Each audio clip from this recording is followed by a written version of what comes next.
Somewhere out beyond the safe edges of imperial space, in a cluster of star systems that the Administratum once marked as a minor strategic concern and has since quietly stopped talking about, something extraordinary and terrible has been happening for decades. Two of the most dangerous species the galaxy has ever produced have been locked in a war so vast, so consuming, and so brutally self-sustaining that it has begun to change both of them permanently. This is not a war that anyone planned to last this long. It is not a war that anyone, if they are being honest with themselves, knows how to stop. And it is, in many ways, a war that only exists because one old man made a choice that he believed was brilliant, and which turned out to be something far stranger and more frightening than brilliant. It turned out to be a slow-motion catastrophe unfolding across an entire sector of the galaxy, watched from the outside by an Imperium that can only pray the winner is too exhausted to come for them next. This is the story of the Tyranids and the Orks, two forces of nature wearing the skin of military powers, the Great Devourer and the Great Green Tide.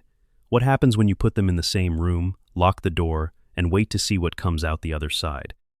The answer, so far, is that both of them come out bigger.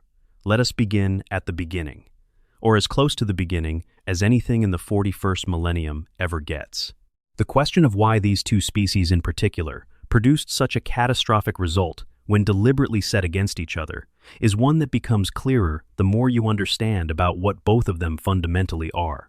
Other species, faced with the kind of sustained attrition the Octarius War represented, would have broken. Imperial Guard regiments, sustaining 30% casualties, face serious morale problems. Space Marine chapters sustaining equivalent proportional losses to their numbers face existential questions about their ability to continue operating. Tau military forces are explicitly designed around minimizing casualties because the Tau understand that their individual soldiers are valuable and not easily replaced. Even Necrons, those death-defying mechanical warriors, operate from a fixed numerical base that can be depleted through sufficient destruction. The Orks and the Tyranids do not share this vulnerability in any form that the Octarius War could exploit. An Ork that dies seeds the ground for future Orks. A Tyranid that dies contributes its biomass to future Tyranids. In both cases, the death of individual organisms is an input into a process that produces more organisms, and the process itself is powered by the war rather than depleted by it. You cannot exhaust a system where the fuel is the fighting itself. This is why the Octarius War escalated rather than resolved. This is why Kryptman's plan, which would have worked against virtually any other combination of species, failed specifically against these two. And this is why the conflict produced, at its end, not two weakened factions tottering toward mutual collapse, but two enhanced factions emerging from years of productive combat, with better capabilities than they entered with. The war did not exhaust the Orks and the Tyranids. It trained them. Part 1, Two Unstoppable Forces. The galaxy of the 41st millennium is a place that has, by virtually any reasonable measure, already ended. Civilizations that once spanned star systems have crumbled to dust or retreated into paranoid isolation. Empires that dreamed of permanence have been hollowed out from within by corruption, betrayal, or the simple grinding weight of 10,000 years of unceasing war. The stars themselves are dimming, not metaphorically, but literally, as the shadow of impossibly vast alien fleets blots out the light on world after world. In a setting this dark, in a universe this comprehensively hostile to hope, you might think that nothing could surprise you anymore. And then you learn about what has been happening in the Octarius sector, and you realize that the galaxy still has new depths to which it can descend. Before we can talk about the war, we need to talk about the combatants. Not just their statistics, not just the numbers of their armies or the size of their weapons, but who they are in the deepest, most fundamental biological and philosophical sense. Because the Tyranids and the Orks are not simply two factions that happen to end up fighting each other in the same corner of the galaxy at the same historical moment, they are, in a very real way, two opposite answers to the same question that the universe keeps asking. That question is this: what does it look like when something is built entirely, completely, and without compromise for the purpose of war? The Orks answered that question first, or at least they answered it in a way that has been visible for the longest time within the recorded experience of the galaxy. The Orks are among the oldest surviving warrior species in existence, creatures whose origins stretch back to a time before humanity had learned to chip flint into tools, before the first civilizations of what would eventually become the Eldar, stirred with the early sparks of psychic awareness. They were created, according to the scholarly theories that Imperial xenologists have developed over generations of increasingly alarmed study, by the Old Ones, those ancient and godlike beings who shaped the earliest intelligent life in the Milky Way galaxy, and who were themselves eventually consumed by the catastrophic consequences of the wars they started against the Necrontyr. The death-obsessed species, who would remake themselves into the undying metal beings, the Imperium now calls Necrons. The Old Ones needed soldiers, not servants, not diplomats, not administrators. They needed a warrior species so fundamentally and comprehensively oriented toward combat, so resilient to damage, and so impossible to fully exterminate, that it could serve as the living weapon of a civilization, locked in a war against opponents, who had literally chosen to abandon mortality and become machines of living metal. And so they made the Orks, or rather they made what would eventually become the Orks, a species called the Krork, and they engineered them at the biological level to be exactly what they needed, the perfect fighting creature, built not just for one war, but for all wars, capable of sustaining itself without external support and recovering from losses that would permanently destroy any conventional military force. Then the Old Ones disappeared. The war they had been fighting ended, or transformed into something else entirely, or simply consumed them, along with everything else it touched in those ancient and catastrophic millennia. The Krork were left behind, orphaned by their creators, released into a galaxy that was itself undergoing transformation. Without the organizing intelligence of the Old Ones to direct them, and without specific enemies to fight, they scattered. Millions of years passed. The Krork changed. They became smaller than their ancestors. Their individual intellectual capacity, already calibrated toward war rather than abstract thought, narrowed further. They became more chaotic, more anarchic, more driven by a love of violence as an end in itself rather than as a means to a strategic outcome set by someone else.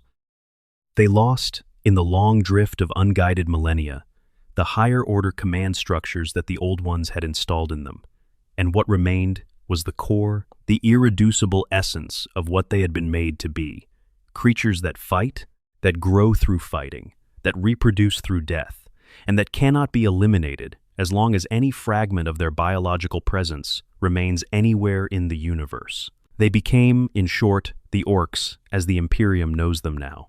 And in some ways, they became more dangerous for what they lost than they were with what they had.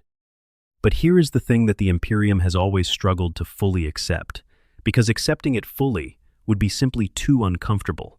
The Orks, for all their apparent crudeness, for all their seeming chaos and disorder and bloodlust, are not actually in decline. They are, by almost every meaningful metric, thriving. They occupy more galactic territory than any other single species, including humanity. Their population is, in sheer numerical terms, extraordinary. They exist on virtually every inhabitable world, and many that are not technically inhabitable by any other standard. And the reason for this is not strategy, not intelligence, not some clever long-term plan. The reason is biology. The Orks are not entirely animals. They are not entirely fungi. They are. And this is the detail that makes Imperial xenologists reach for increasingly strong stimulants, both of those things simultaneously, woven together at the cellular level into a symbiosis so complete and so efficient that the two halves of their nature support and reinforce each other in ways that biologists are still not fully sure they understand. The animal half of an Ork is aggressive, pack-oriented, driven by instinct toward dominance and combat. The fungal half is patient, resilient, capable of surviving conditions that would kill most animals outright, and most crucially, capable of reproduction through the release of spores. Ork spores are the detail that keeps Imperial commanders awake at night. Every living Ork releases them continuously, a slow biological exhalation of microscopic reproductive material drifting outward from their bodies at every moment of their existence. When an Ork is injured, the release increases. When an Ork dies, it releases a massive final burst, a last desperate biological act, a dying organism doing what biology compels it to do.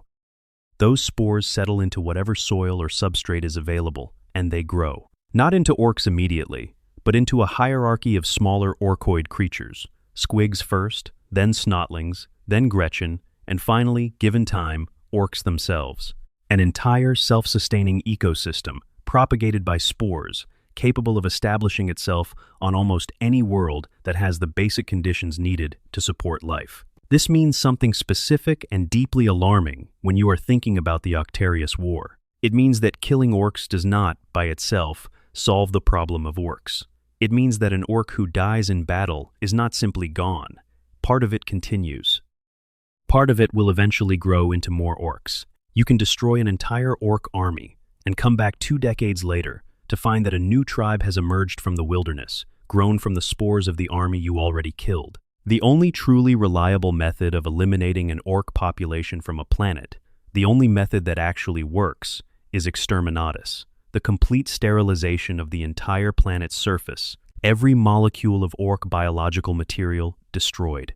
Short of that, you have not actually solved the problem. You have only paused it, and there is another property of orcs that matters enormously when you are thinking about this conflict specifically. Orcs grow. Not just through reproduction, but individually, physically, in response to combat.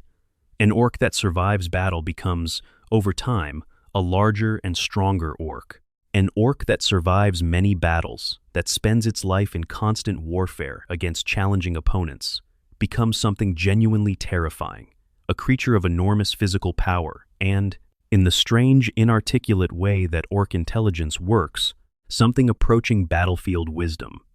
The largest orcs in existence are the ones who have been fighting the longest and the hardest. This is not metaphor, it is biology. Orcs are, in a literal sense, sharpened by war. Now hold that thought, because we need to introduce the other side of this conflict. And the Tyranids make the orcs look simple. The Tyranids arrived in this galaxy from somewhere else. That is, in itself, a sentence that should make your skin prickle slightly, because the Milky Way galaxy is an enormous place. And the idea of something arriving from outside it, crossing the unimaginable void between galaxies, carries with it the implication that what is doing the crossing is something we are fundamentally not equipped to think about at the right scale. And yet, here they are. The Tyranids came from the darkness between galaxies, from the cold, empty space where no stars shine and no warmth exists, and they came hungry. What the Tyranids want is both simple and, in its simplicity, absolutely devastating. They want biomass.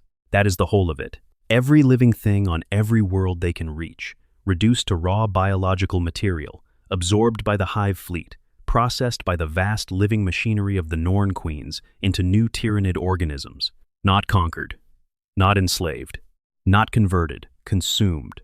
A world that falls to the Tyranids is not occupied by them afterward. It is eaten, its oceans are drunk, its atmosphere is stripped away. Its surface is scraped down to bare rock. And then the fleet moves on, now larger than it was before, now incorporating whatever genetic material it learned from the world it just devoured, now slightly better at being what it is than it was when it arrived. This is the hive mind. Not a leader, not a general, not even quite an intelligence in the way that the word usually implies. The hive mind is a gestalt, a psychic consciousness formed from the combined mental activity of billions upon billions of individual Tyranid creatures, each one a tiny piece of something so much larger than itself that the analogy of a neuron in a vast alien brain is almost too literal to be useful as a metaphor. The hive mind does not think the way you think. It does not plan the way an imperial general plans, weighing options, considering alternatives, imagining failure modes. It experiences the war the way a digestive system experiences food, as a process, relentless and automatic, constantly adapting to break down whatever it encounters into forms that can be used. When a Tyranid organism encounters a new threat, the information about that threat flows back through the psychic web of the hive mind, processed and analyzed, and the response comes in the next wave of creatures spawned by the Norn Queens. If your weapons worked against the last batch of termagants, the next batch will have thicker carapaces in the specific places your weapons were hitting. If your fortifications stopped the carnifexes, the next carnifexes will be bigger, or there will be tunneling organisms that bypass the fortifications entirely, or there will simply be so many of them that the fortifications become irrelevant through weight of numbers. The Tyranids are not merely a threat you can defeat by being good enough. They are a threat that learns from being defeated and returns stronger. Two species, both built for war, both essentially impossible to fully destroy for different reasons, and both about to be introduced to each other in the most catastrophic possible way.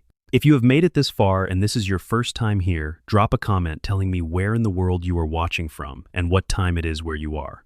I genuinely love seeing those roll in from all over the place.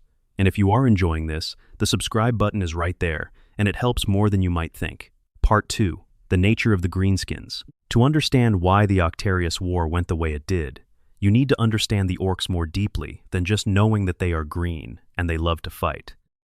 Because yes, they are green and they love to fight, but the reasons behind those things, the biology and the culture, and the extraordinary self-sustaining ecosystem that makes Orks what they are, those things explain why the Tyranids found Ork space both enormously appetizing and, eventually, genuinely problematic. Let us start with the body. An Ork is, at the most basic physical level, a hybrid organism. Animal and fungus fuse together so thoroughly that separating the two conceptually is almost as difficult as separating them physically. The animal side provides the musculature, the aggression, the hunting instinct, the pack social structure that makes Ork armies function even without a formal chain of command. The fungal side provides something arguably more important: resilience, Ork biology, because so much of its internal chemistry is managed by fungal processes rather than the complex organs that most animals rely on, is dramatically more robust to damage than almost anything else in the galaxy. An Ork that has suffered wounds that would instantly kill a space marine can continue fighting. An Ork whose head has been completely severed from its body can, for a period of time, remain conscious and continue attempting to bite people. The phrase, "you have to destroy the brain to kill an Ork," is not quite accurate, but it gestures at the truth, which is that conventional wounds do not reliably stop Orks the way they would reliably stop almost any other creature. The blood of an Ork is not, technically speaking, blood in the conventional sense. It contains a high concentration of chlorophyll and fungal organisms, which is what gives it its distinctive green color, and which also means that Orks have a limited ability to supplement their nutrition through photosynthesis. This is one of the reasons Ork supply chains are so rudimentary. They do not need the elaborate logistical infrastructure that an Imperial Guard army requires. An Ork can fight for days on minimal food intake, their cellular biology partially covering the energy shortfall through sunlight. Their bones are reinforced at the core with a spongy fungal matter that provides both structural strength and remarkable regenerative capability. Their internal organs are simple, redundant, and heavily supported by the ambient fungal chemistry that permeates their entire body. They are, in essentially every biological sense, built to take damage and keep going. Now, layer on top of that the most extraordinary fact about Ork physiology, which is the growth response. Orks do not have a fixed adult size. They are not like humans, who grow to a genetically determined size during childhood and then remain approximately that size for the rest of their lives. Orks grow continuously.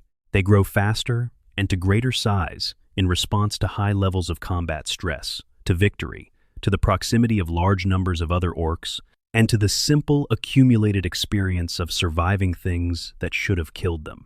A young Ork boy, newly emerged from the Orkoid cycle, stands perhaps as tall as a large human and is proportionally much more muscular and dense. But that same Ork, if it survives long enough and fights hard enough, will grow.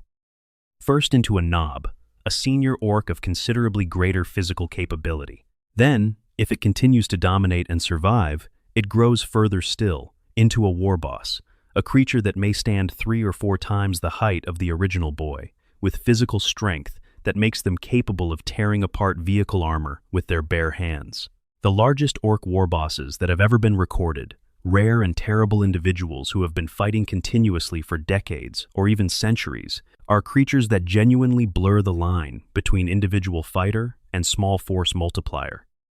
They are towering, enormously muscled, dense, with old scar tissue that has been reinforced by fungal regeneration into something harder than the original flesh, and they radiate a psychic field of such intensity that other orcs in their vicinity become physically stronger simply from being near them. This is the cumulative effect of a lifetime of war, expressed through a biology that is designed, at its most fundamental level, to treat war as a growth stimulus. Orc society, if you can call it that, mirrors this biological reality completely. It is, in its essence, a meritocracy of violence.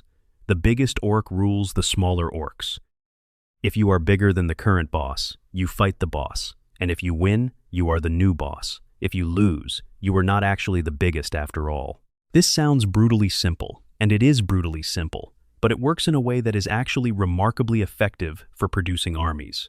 There is no bureaucracy. There is no chain of supply that depends on the competence of administrators who have never seen a battlefield. There is no morale problem, because the orcs are doing what they are biologically driven to do, which is fight, and they are loving it.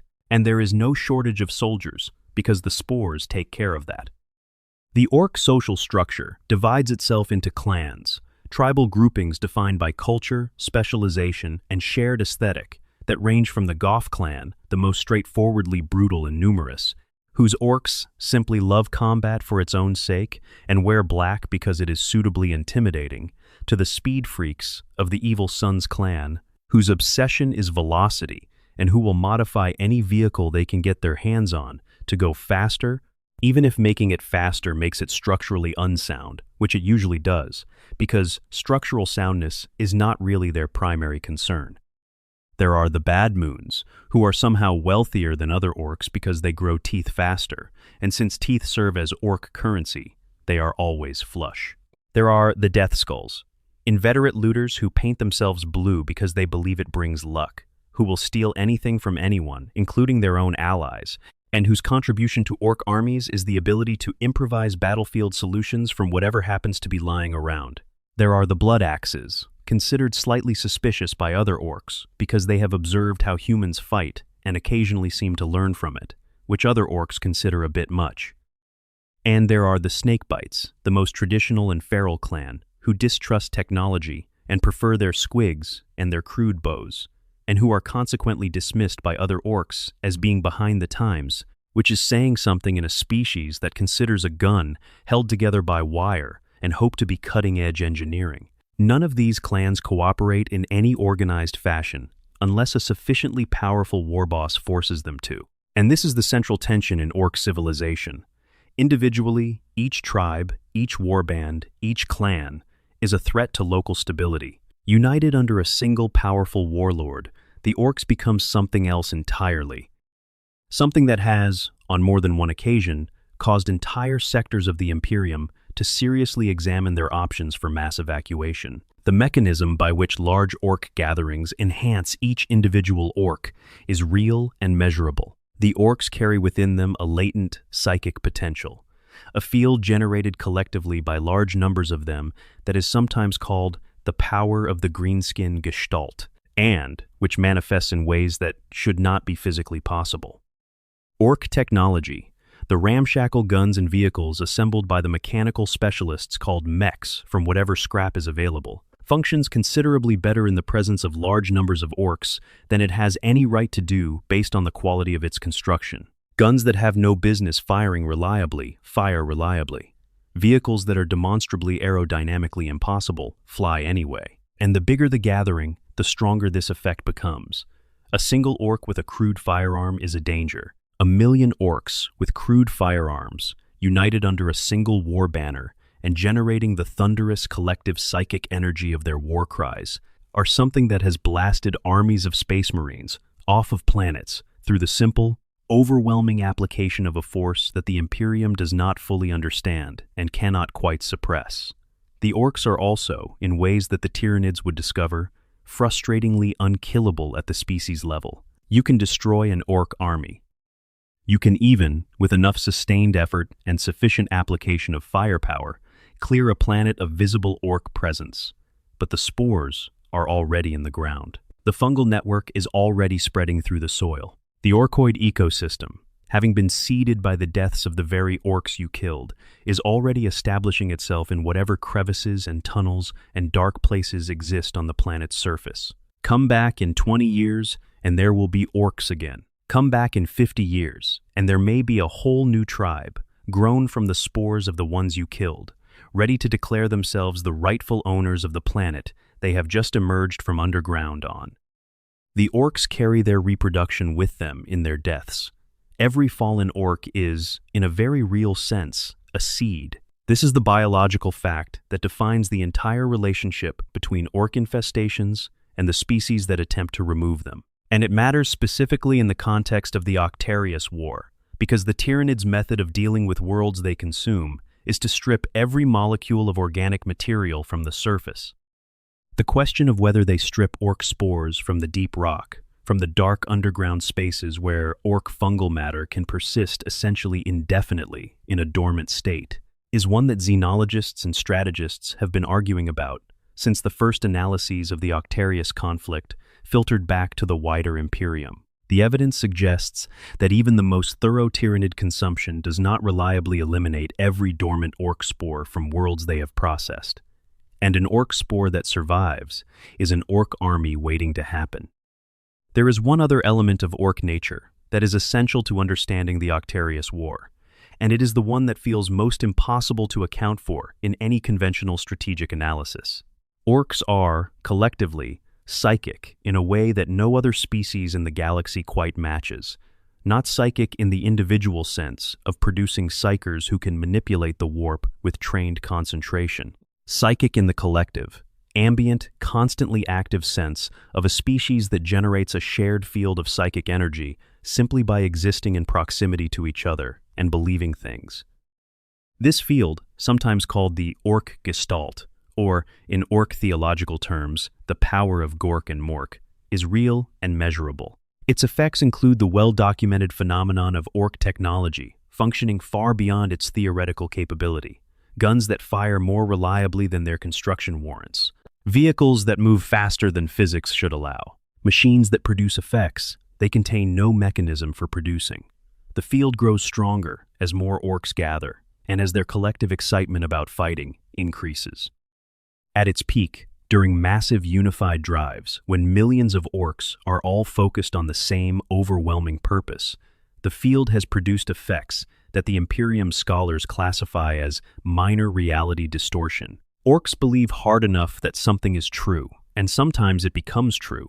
In the context of the Octarius War, this means that the orc defenders of the sector were generating a collective psychic charge that grew alongside the war's scale. As more orcs gathered, drawn by the war's reputation, and as the war itself intensified over months and years, the field they collectively generated became stronger and more focused. The Tyranids, which cast a shadow in the warp that disrupts most psychic activity in their vicinity, found that the Ork Gestalt was resistant to this disruption in ways that human psyker capability was not. It is not warp-based in the same sense that conventional psyker power is. It is something else, something older and stranger, and it added an unpredictable variable to every Tyranid engagement with orc forces that the hive mind was still calibrating its response to, even as the war reached its final stages. Part 3. The Great Devourer. If the orcs are the galaxy's answer to the question of what an indestructible, self-sustaining warrior species looks like when biology is optimized for perpetual combat, the Tyranids are the galaxy's answer to a different, and in some ways, more fundamental question. What happens when an entire civilizational structure is built around the single directive of consumption and evolutionary self-improvement, refined across millions of years and multiple galaxies? With no goal beyond growing stronger and more capable for the purpose of consuming more, the Tyranids have no homeworld. Or rather, their homeworld is the fleet itself, the vast living organisms that carry them through the void between stars. The hive ships are not constructed in any conventional sense, not built in dockyards by engineers following schematics, not assembled from materials refined in foundries. They are grown. They are themselves living creatures of extraordinary size, biological marvels that breathe vacuum the way a fish breathes water, that communicate through biological signals rather than radio waves, that metabolize stored biomass, and the thin electromagnetic energy of starlight to fuel the biological drives that push them through the cold between worlds. The internal environments of hive ships support the Norn queens and the incubation chambers and the processing organs that convert consumed biomass into new organisms. Everything about the Tyranids is organic. Their weapons are organisms that fire other organisms. Their ships are organisms that spawn other organisms. Their whole civilization, if that word can be stretched to accommodate something so alien to everything civilization usually implies, is a single, continuous biological system, vast beyond easy comprehension, directed by the hive mind with the cold and absolute efficiency of a digestive system that has expanded to galactic scale. The hive mind is the thing that makes the Tyranids unlike any other threat the galaxy has produced. Other threats, as terrible as they are, operate through mechanisms that some form of intelligence can work with. There are patterns, motivations, decision-making processes that can be studied and predicted and sometimes subverted. You can kill the leader of a chaos warband and watch the warband lose cohesion. You can outmaneuver an orc force by stripping away its momentum and watching the internal power struggles tear it apart from within. You can find what a Necron dynasty values and construct leverage. Even the most alien of alien intelligences in the 40K setting generally acts in ways that map, however imperfectly, onto frameworks that human or post-human minds can work with. The hive mind does not work within any of these frameworks. There is no leader to kill. There are no motivations to subvert. There is no pride to wound, no fear to exploit, no concept of acceptable compromise, no ideology that can be argued with or undermined. There is hunger, in the most abstract and total sense possible, and there is the mechanical, automatic, endlessly adaptive process by which that hunger is pursued. To face the Tyranids is to face something for which the relationship between predator and prey is not a metaphor, but a literal and complete description of every interaction it can have with anything in the universe. Everything it encounters is either part of itself or future biomass. There is no third category. What makes this particularly relevant to the Octarius War is what happens when this absolute, uncompromising system of consumption encounters an opponent that it cannot quickly consume. The Tyranids are extraordinarily effective against opponents that fight, suffer losses, and eventually break. Against opponents that simply cannot break, that grow stronger from the fighting, that reproduce through their own deaths against those opponents, the hive mind's response is not frustration or recalibration of expectations. It is data collection and adaptation. Every interaction with an opponent that resists produces information. The information is processed by the hive mind and expressed in the next generation of organisms. Against orcs specifically, this process produced outcomes that the Imperium had not previously witnessed in Tyranid behavior, and those outcomes are among the most alarming pieces of biological intelligence to come out of the Octarius conflict. The hive mind is the thing that makes the Tyranids truly different from every other threat the galaxy faces. Other threats, as terrible as they are, can be negotiated with in some sense. You can kill the leader of a chaos warband, and the warband may dissolve. You can outmaneuver an orc force by cutting off its momentum and watching the internal power struggles tear it apart. You can find the specific world that a Necron dynasty values and threaten it to gain leverage. Even the most alien of alien intelligences in the 40K universe generally operates in ways that, at some level, make sense within frameworks that human or post-human minds can grasp. The hive mind does not work this way. There is no leader, there is no headquarters, no command structure that can be decapitated, no ideology that can be subverted, no pride that can be wounded, no fear that can be exploited. There is only the endless, patient, absolutely relentless pressure of a consciousness so vast that its individual components, the Tyranid creatures themselves, are no more individual than your own blood cells are individual in relation to you. Each Tyranid creature is an extension of the hive mind. It has no private thoughts, no personal goals, no survival instinct that conflicts with the hive mind's immediate tactical requirement. A Tyranid that needs to die for the good of the swarm dies without hesitation, because hesitation would require a self that is separate from the hive mind, and there is no such self. This has extraordinary tactical implications. An army of Tyranids does not experience morale. It cannot be broken by killing its commanders, because every synapse creature, the larger Tyranid organisms like hive tyrants and warriors that relay the hive mind's will to the smaller creatures, is simply a relay station. And destroying one relay station does not disconnect the overall network. It does, however, affect the local swarm, which is why anti-synapse tactics have become a significant part of Imperial defense strategy. If you kill the synapse creatures in a given area, the smaller organisms, the gaunts and rippers, and similar lesser forms, lose their connection to the hive mind's direction and revert to a more basic, animalistic behavior. They do not stop being dangerous, but they become less coordinated, less tactically responsive, more like an animal swarm, and less like a perfectly synchronized component of a vast military machine. The physical diversity of Tyranid organisms is one of the setting's most evocative elements, and it matters for the Octarius War specifically, because the hive mind was continuously producing new organism types in response to what it learned from fighting orcs. At the smallest significant scale, rippers exist as biological vacuum cleaners, swarms of tiny creatures that consume organic matter and reduce it to reclaimable material for the hive fleet. They are not warriors, they are the cleanup operation. Above them, hormagaunts and termagants form the primary cannon fodder of any ground assault. Fast-moving creatures with the distinctive six-limbed body plan that most Tyranid bioforms share, carrying biological weapons that fire living ammunition. They are deployed in numbers that make individual capability almost irrelevant. Tyranid warriors occupy the synapse tier, larger creatures with enough cognitive architecture to relay the hive mind's will across significant distances. Their destruction, the primary objective of any defender trying to disrupt Tyranid coordination. Carnifexes are the armored assault vehicles of the Tyranid arsenal, 8-ton creatures of dense chitin and muscle designed to break fortifications and kill vehicles. Hive tyrants are the hive mind's preferred direct command organisms, combining the coordination capability of synapse creatures with the personal combat power of something that can fight Space Marine champions on roughly equal terms.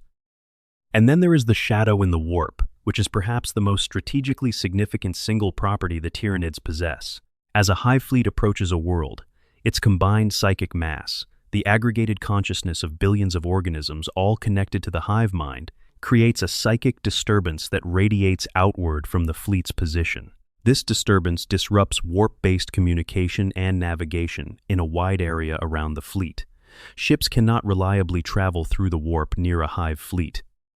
Astropaths, the psychic communicators who maintain contact between the Imperium's far-flung worlds, find their abilities failing, overwhelmed by the psychic weight of something so vast that it creates a kind of white noise in the warp that drowns out every other signal. A planet in the path of a Tyranid fleet loses contact with the wider Imperium before the fleet even arrives. It is cut off. It faces what is coming alone, without the ability to call for reinforcement or warn anyone else.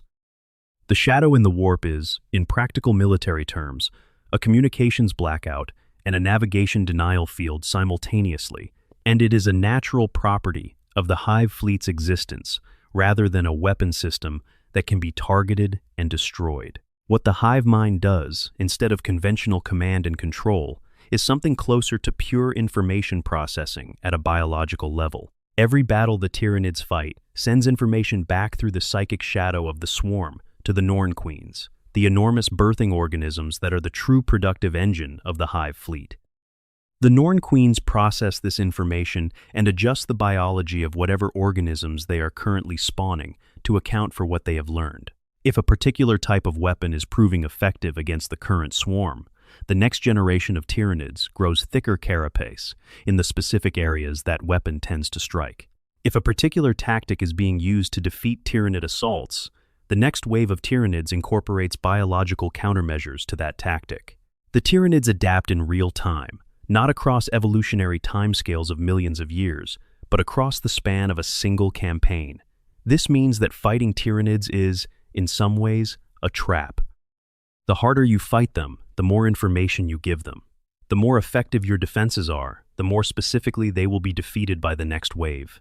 The Imperium of Man has learned, over the course of 3 great tyrannic wars, that you cannot simply find the weapon that defeats Tyranids and keep using it indefinitely. You have to keep adapting yourself, because they will definitely keep adapting to you. The physical forms that the Tyranids produce range from the extraordinarily small to the genuinely titanic.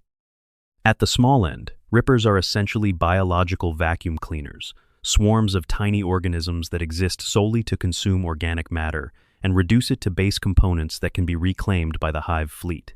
Slightly larger, the Hormagaunts and Termagaunts are the cannon fodder of the swarm, fast-moving creatures deployed in numbers so vast they cannot be meaningfully counted, armed with biological weapons, and possessed of a viciousness entirely out of proportion to their individual size.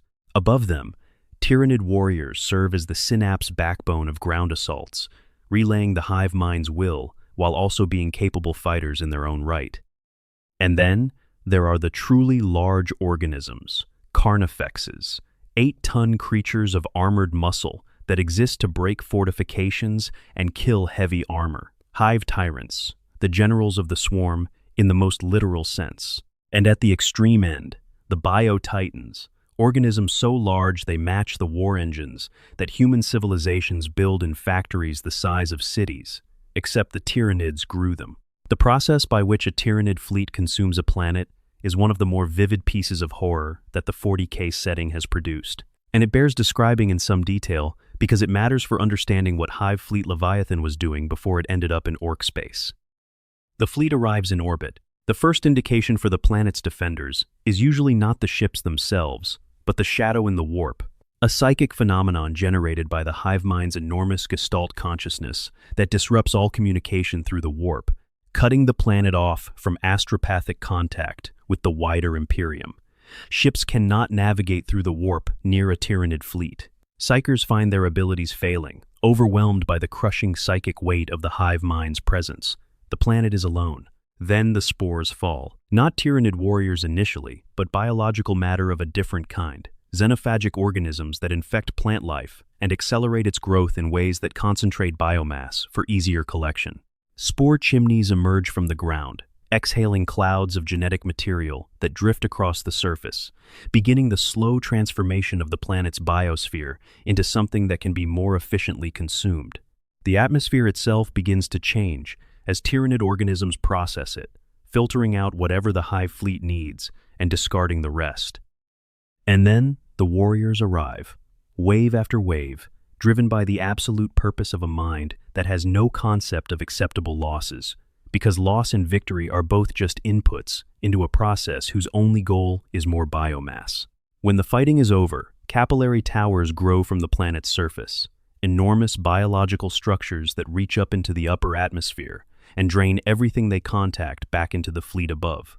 The oceans are consumed, the soil is stripped, the atmosphere is filtered and processed. What was a living world becomes a dead rock, absolutely sterile. Its entire several billion years of evolutionary history reduced to fuel for the thing that just ate it. And the fleet, now larger, now carrying within it the genetic memory of everything on that planet that was worth remembering, moves on. Hive Fleet Leviathan was the third, and, by every measure the Imperium could develop, the largest Tyranid hive fleet to enter the galaxy. It arrived in 997, M41, and it arrived differently from its predecessors. Hive Fleet Behemoth had come from the galactic east, Kraken from multiple directions simultaneously, but Leviathan came from below. It attacked from beneath the galactic plane, a direction from which no major threat had ever come, striking upward in two massive tendrils spaced hundreds of light-years apart. The intent, insofar as the hive mind has intents, was to close those two tendrils together like a pair of jaws, cutting an enormous section of the galaxy off from warp communication and trapping everything inside for consumption. Leviathan was on a course that, if it continued unchecked, would eventually bring it to Terra, and stopping it by conventional military means was something that the Imperium was genuinely not sure it could do. Part 4. The Architect of Catastrophe. Every great disaster needs an architect. The Octarius War has one, and his name is Fidus Cryptman. And understanding Cryptman, really understanding him rather than just noting his actions, is essential for understanding why the Octarius War took the particular shape it did, why it was someone in his specific position who made these specific choices, and why the Inquisition, an organization not known for excessive squeamishness about extreme measures, found his methods ultimately unacceptable. Inquisitor Lord Fidus Cryptman of the Ordo Xenos was, by the closing years of the 41st millennium, one of the longest-serving and most comprehensively experienced Tyranid specialists in the entire Imperium. He had been active across all three of the Great Tyrannic Wars. He had stood on worlds in the path of Hive, Fleet, Behemoth, and warned the Ultramarines of what was coming, with enough advance notice for them to mount the defense at Macragge that became the defining battle of that conflict. He had fought against Hive Fleet Kraken, tracking its multi-pronged approach and helping develop the response that eventually blunted it at Echar 4. He had spent decades in the kind of deep institutional immersion with a single subject that produces a very specific kind of expert, someone who knows the thing they have studied better than almost anyone alive, who has watched it from close range over a period of time long enough to understand not just what it does but why, and who has accumulated the psychological weight of that knowledge for so long that it has changed the structure of how they think. What Cryptman understood, at a level of intuitive certainty that his colleagues often found unsettling, was the nature of the Tyranid threat, not just as a series of individual military crises, but as a systemic process. The Tyranids were not dangerous merely because their organisms were physically formidable, or because they adapted quickly, or because their numbers were staggering. They were dangerous because they were improving. Each fleet that was defeated incorporated the lessons of its defeat into the next wave of organisms. The genetic information that the hive mind accumulated from each campaign made future campaigns harder to resist. An Imperium that won every battle against the Tyranids would still lose the long war, because each victory taught the hive mind exactly what it needed to know to make the next attempt more effective than the last. The Tyranids were not an army that could be defeated once and made to stop. They were a process that could only be interrupted. When Leviathan arrived in 997, M41, Cryptman was one of the first to identify it. He implemented what became known as the Cryptman Census, a massive astro-telepathic effort that burned out dozens of astropaths through the sheer demands it placed on them. Attempting to contact every world on the southern fringe of the Imperium simultaneously to map which planets had stopped responding, the pattern that emerged from the silence was unmistakable. Two enormous tendrils approaching from below the galactic plane, and both of them too large and too broadly distributed for the conventional military forces available to meaningfully contest. Cryptman made his first great decision. He ordered exterminatus on worlds in Leviathan's projected path, not worlds already consumed, living worlds. Inhabited worlds, home to billions of Imperial citizens who had done nothing wrong and who had no power to influence the decision being made about them. He ordered them sterilized, everything on them killed, specifically so that when the Tyranids arrived, they would find nothing to eat. The worlds became dead zones, deliberately created wastelands. The populations on them converted from living resource to denied resource. The mathematics of the decision are not actually indefensible if you accept the premises. If the Tyranids were going to consume those worlds anyway, and if each world consumed made the fleet stronger, then the choice was between letting the fleet consume them and grow, or destroying them first and depriving the fleet of that growth. The deaths in the second option are the same deaths as in the first option. The difference is that in the second option, the Tyranids do not benefit from those deaths. If you accept that framing, the decision looks like a calculated cost reduction strategy rather than genocide. What the Inquisition could not accept was not necessarily the logic, but the precedent. Cryptman had made himself the sole arbiter of which inhabited worlds deserved to continue existing based on his assessment of their strategic value. He had not sought authorization. He had not presented his reasoning for debate. He had simply decided and acted.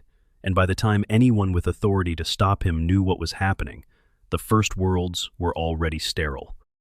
The institutional response was the only response available to an institution that could not retroactively undo what had been done. He was stripped of his title, declared excommunicate, and issued a carta extremis. Cryptman became, officially, the Imperium's most wanted human criminal. He did not stop. This is the thing about Cryptman that makes him a genuinely interesting figure, rather than simply a villain. He was not acting from ambition or malice, or any of the conventional motivations that the Inquisition uses to classify dangerous individuals. He was acting from a specific and deeply felt conviction that the Tyranid threat required responses that the Imperium's normal structures were too slow and too constrained to produce, and that someone needed to produce those responses regardless of the institutional cost. Whether he was right about this is a question that different people in the 40K setting answer differently depending on whether they have more investment in the survival of the Imperium as an abstract entity or the survival of specific human populations within it. With his remaining Deathwatch allies, he implemented the second stage of his plan. Genestealers, captured from a space hulk that had drifted out of the warp carrying an infestation, were put in stasis and delivered to the Octarius sector aboard a redirected space hulk. Ork Ludas boarded the hulk, because orks always board space hulks, because space hulks are where orks find the most interesting kinds of free scrap. The Genestealers, released from stasis, did what Genestealers do. They implanted their genetic material in the Lutas. The Lutas, infected but not immediately obviously changed, returned to their communities. The Genestealer infestation spread. The psychic signal of that infestation, the subtle but specific beacon that Genestealers broadcast to call the Hive Fleet to a prepared target, reached the nearest tendrils of Hive Fleet Leviathan. The tendrils changed course. The trap was set. What Cryptman had observed, and what drove the specific choice of Octarius as the diversion target, was the scale and character of the Ork Empire there. The Octarius sector was not merely Ork-infested, in the casual sense that describes much of the galaxy's uncontrolled space. It was one of the most densely concentrated centers of Ork civilization in existence, an empire covering a region comparable to Ultramar in extent, home to multiple worlds, thick with Ork life, and all the supporting Orkoid ecosystem that makes Ork presence both self-sustaining and extremely difficult to remove. The psychic signature of that many orks, concentrated in that small a volume of space, was substantial. Added to the Genestealer signal, it would appear to the hive mind as one of the most significant concentrations of available biomass in this region of the galaxy. Leviathan would come. It had no mechanism to not come. Hunger does not get to choose whether to notice food. The Inquisition's reaction, when it became clear what Cryptman had arranged, was a speechlessness that rarely afflicts an institution with millennia of experience in dealing with the extreme. He had not just destroyed imperial worlds, he had deliberately attracted a Tyranid hive fleet to an inhabited region of the galaxy, and was now watching the results unfold from a distance, tracking events through the troubled dreams of astropaths still loyal to him, monitoring a conflict that he had engineered, and that the Inquisition was powerless to stop once it had begun. He had, in one sequence of decisions, become both the single greatest contributor to the Imperium's immediate Tyranid problem and the architect of the only strategy that actually bought the Segmentum Solar measurable breathing room. This is the kind of contradiction that the 40K setting specializes in. Genuine heroism and genuine horror occupying exactly the same set of actions, with no clean way to separate them. The consequences would prove to be rather more extensive than anyone had anticipated, including Cryptman himself. Part 5. The Spark Ignites. Before we get to the battle itself, it is worth spending a moment on what the word invasion means in a Tyranid context, because it means something very different from what it means when any other army invades anything. When a conventional military force invades a world, it arrives, it occupies, it establishes a presence.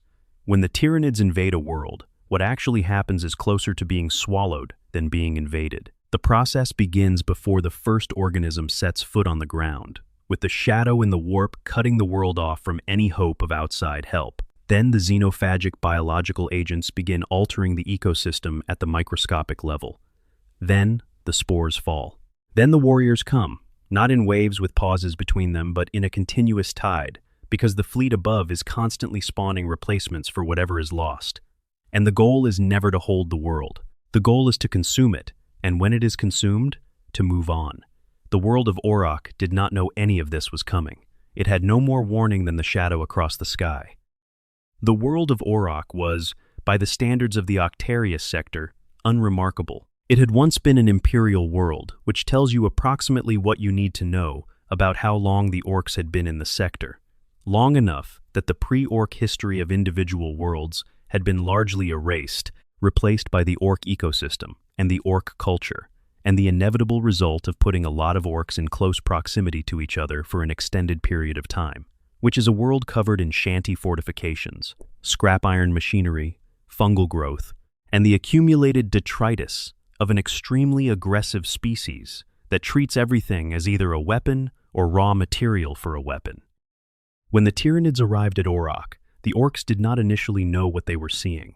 The skies darkened with something that, from a distance, looked like a weather system. A vast moving shadow spreading across the horizon, growing denser as it approached. It would have taken a few seconds for the more experienced Orks to recognize the shape, the moving organic mass of it, the way it pulsed and shifted with biological purpose, rather than the random patterns of atmospheric turbulence. And then the first spores would have started falling, and the Orks would have responded the way Orks always respond to anything attacking from the sky. They shot at it. They shot at all of it, with every gun that could be elevated toward the sky, with flakadaka guns and quad guns, and every piece of jury-rigged anti-aircraft machinery that Ork ingenuity had produced over the years, which is quite a lot, because Orks absolutely love putting Daka into the sky. The rain, in those first hours of the Battle of Orok, became thick with falling chunks of Tyranid flesh, organisms shredded by the sheer volume of Ork ammunition being directed upward. For a brief, glorious period, it seemed as if the Orks might actually be winning. They were not winning. The Tyranids reaching Orok were a tendril of Hive Fleet Leviathan, and a tendril of Hive Fleet Leviathan is not a raiding party. The mycetic spores falling on Orok were not the vanguard. They were the opening move in a consumption process that had already consumed worlds before this one, and which had already learned, through those previous consumptions, considerable things about how to proceed. The Hormagaunts that poured from the landing spores were not confused by the Ork fortifications. They swarmed them, finding gaps, exploiting weaknesses, dying in enormous numbers without any of the hesitation or fear that would cause an organic military force to reconsider its approach. The Orks countercharged, because countercharging is what Orks do when faced with anything that is running toward them, and the resulting collision in Orok's streets and valleys and fungal jungles was exactly the kind of brutal, close-range, biological slaughter that both species are, in their separate ways, built for. But the numbers were off. The Tyranids on Orok vastly outnumbered the Orks, not immediately, but within hours of the initial landing, as the mycetic spores kept falling, and the organisms kept arriving, and the relentless logic of the hive mind's assault kept adding more pressure. The Orks fought, and fought hard, and killed enormous numbers of Tyranids. But at this stage of the war, the Tyranids were not yet fighting Orks they had adapted to. They were using the full weight of a hive fleet tendril against a single Ork world, and the weight of a hive fleet tendril is, eventually, enough. On every scale simultaneously, the war on Orok was contested. In the streets, Ork boys and Hormagaunts tore into each other with claws and chopas, and the barely contained fury of two species that are biologically designed to be extremely good at close combat. In the larger engagements, war bosses and knobs clashed with Tyranid warriors and carnifexes. The individual combats between the larger organisms, like terrible chess matches, played out in slow motion against the background of massive swarm combat. Even in the underground spaces, even in the soil itself, the war was being fought at scales that required a microscope to observe. Tyranid phage cells working their way through the ground and encountering the dormant Ork spores that are always present wherever Orks have lived and died, consuming some and being resisted by others. By nightfall, the Orks on Orok were dead, not fled, not retreated, not evacuated, in good order to fight another day. Dead. The biological machinery of Hive Fleet Leviathan consumed the planet's Ork population, and everything else on the planet with it, the corpses of both sides, stripped of whatever organic material could be reclaimed. The biomass of Orok added to the growing fleet in orbit. What had been a living world, however harsh and fungal and Ork-infested, became something quieter, something emptied. The fall of Orok tells you several things about the early stage of the Octarius War that are worth sitting with. The first is that a Tyranid hive fleet tendril, operating without significant opposition and against an unprepared Ork world, is capable of consuming a planet in a single day of fighting. This is the baseline against which everything that follows has to be measured. Every day the war subsequently lasted beyond its first day represents a day in which the Orks of the Octarius sector prevented the Tyranids from replicating the swift efficiency of Orok. Every month and every year the war continued is a month and a year of Tyranid resources being spent rather than invested, of organisms dying rather than consuming, of biomass being contested rather than processed. This is the specific and remarkable achievement that the Octarius conflict represents from an Ork perspective, even if its ultimate strategic outcome was a Tyranid victory. The second thing the fall of Orok tells you is something about the hive mind's assessment of the opposition it had encountered.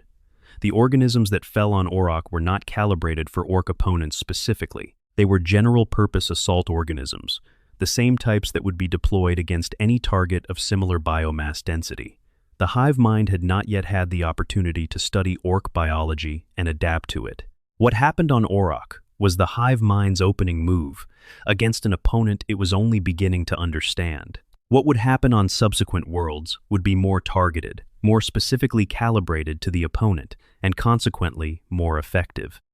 But those subsequent improvements would be built on the specific data the hive mind collected from the fighting on Orok, which is another way of saying that the Orks who died on Orok contributed, in death, to making the Tyranids better at killing Orks. This is one of the grimmer, closed loops the Octarius War contains. The news of Orok's fate spread through the Octarius sector in the way that news spreads among Orks, imperfectly, loudly, embellished in the telling, and carrying with it a psychic undercurrent of something that, in Ork terms, could best be described as excitement. Because for all that the Orks of the Octarius sector now understood that something had come for them, something that could and would kill all of them if it caught them unprepared, the Ork response to this knowledge was not fear. It was anticipation. Whatever had come for them from the sky was clearly a capable fighter. It had taken an entire Ork world in a single night. That meant fighting it would be genuinely challenging, which meant fighting it would be genuinely fun, which meant the Orks of the Octarius sector were, collectively, in a very good mood about what was coming. The Overfiend of Octarius, the paramount Ork warlord of the entire sector, heard the news from Orok and did what Ork leaders do when they hear about a massive enemy force approaching their territory. He rallied his forces, he prepared his defenses, he gathered his nobs and his war bosses and the strongest warriors from every clan in the sector, and he looked forward. Shortly after Orok fell, the Tyranid fleet moved to its next target, Gorala, the world controlled by pirate warboss Scarfang, who had built an extensive empire of spacefaring Ork raiders around its considerable resources, and who was considered one of the more dangerous individual Ork commanders in the sector. Part 6. Blood and Kitten. The period between the fall of Orok and the battle for Gorala represents a transitional moment in the Octarius War that does not always get the attention it deserves. The fall of Orok had established something fundamental. The Tyranids were in the Octarius sector in force, and they were capable of consuming an Ork world in a single, sustained assault. That information radiated outward from Orok, imperfect and embellished, and processed through the Ork understanding of military intelligence, which is to say, it arrived at each subsequent Ork leader in a form that was approximately correct in the broad strokes and somewhat creative in the details. What the Ork leaders of the sector were collectively processing in the days following Orok's fall was a fundamental question that Orks do not usually have to ask. How do you fight something that you cannot outnumber? The Orks had always been, in virtually every conflict they participated in, the faction with overwhelming numerical superiority. Ork armies are measured in millions. Their opponents are measured in tens or hundreds of thousands. The Ork approach to combat, which is essentially to continue generating and committing soldiers until the enemy runs out of soldiers to lose, works because Orks reliably have more soldiers to commit. Against a Tyranid hive fleet, for the first time in the experience of virtually every Ork in the sector, the numerical calculus was reversed. The Tyranids had more bodies to spend than the Orks did. Different Ork leaders process this differently. Some refuse to process it at all, which is a valid Ork response to unpleasant strategic realities. Those leaders and their warbands tended to die quickly in the early phases of the war. Others, a smaller group with more battlefield experience and the particular quality that distinguishes long-lived orc war bosses from the majority of orcs who die earlier, recognized that this was a situation requiring a different approach. Not caution, exactly, because caution as other species understand it is not really in the orc behavioral repertoire, but the application of whatever tactical intelligence a given war boss had accumulated over a lifetime of fighting, directed at the specific problem of fighting an enemy that never ran out of replacement organisms. Scarfang was not an orc who received news of defeat easily, and the news of Orok's fall did not simply make him angry, it made him tactically interested. Scarfang was a pirate war boss, which in orc terms means he had spent enough time fighting in space to develop an actual understanding of void warfare, a rarer quality among orcs than you might think, since most orcs prefer to fight things they can punch. He had also spent enough time as a successful raider to have learned something that most orcs never get around to learning, which is that preparation before a fight gives you better odds during the fight. When Leviathan arrived at Gorala, Scarfang was ready. The Tyranid bioships that led the assault found, instead of an undefended world, a system that had been seeded with extensive minefields in the asteroid belt, hidden among the natural debris of the system in ways that would not be visible until a ship hit one. Orc gunships, not the most reliable vessels in the galaxy, but present in considerable numbers, were positioned to intercept the bioships that survived the minefield. The approach to Gorala from orbit became a killing field, and for a glorious period in this early stage of the Octarius War, the Tyranids paid a heavy price for it. This was, perhaps, the greatest initial orc victory in the Octarius War from a pure tactical standpoint. The Tyranid fleet was nearly destroyed in orbit.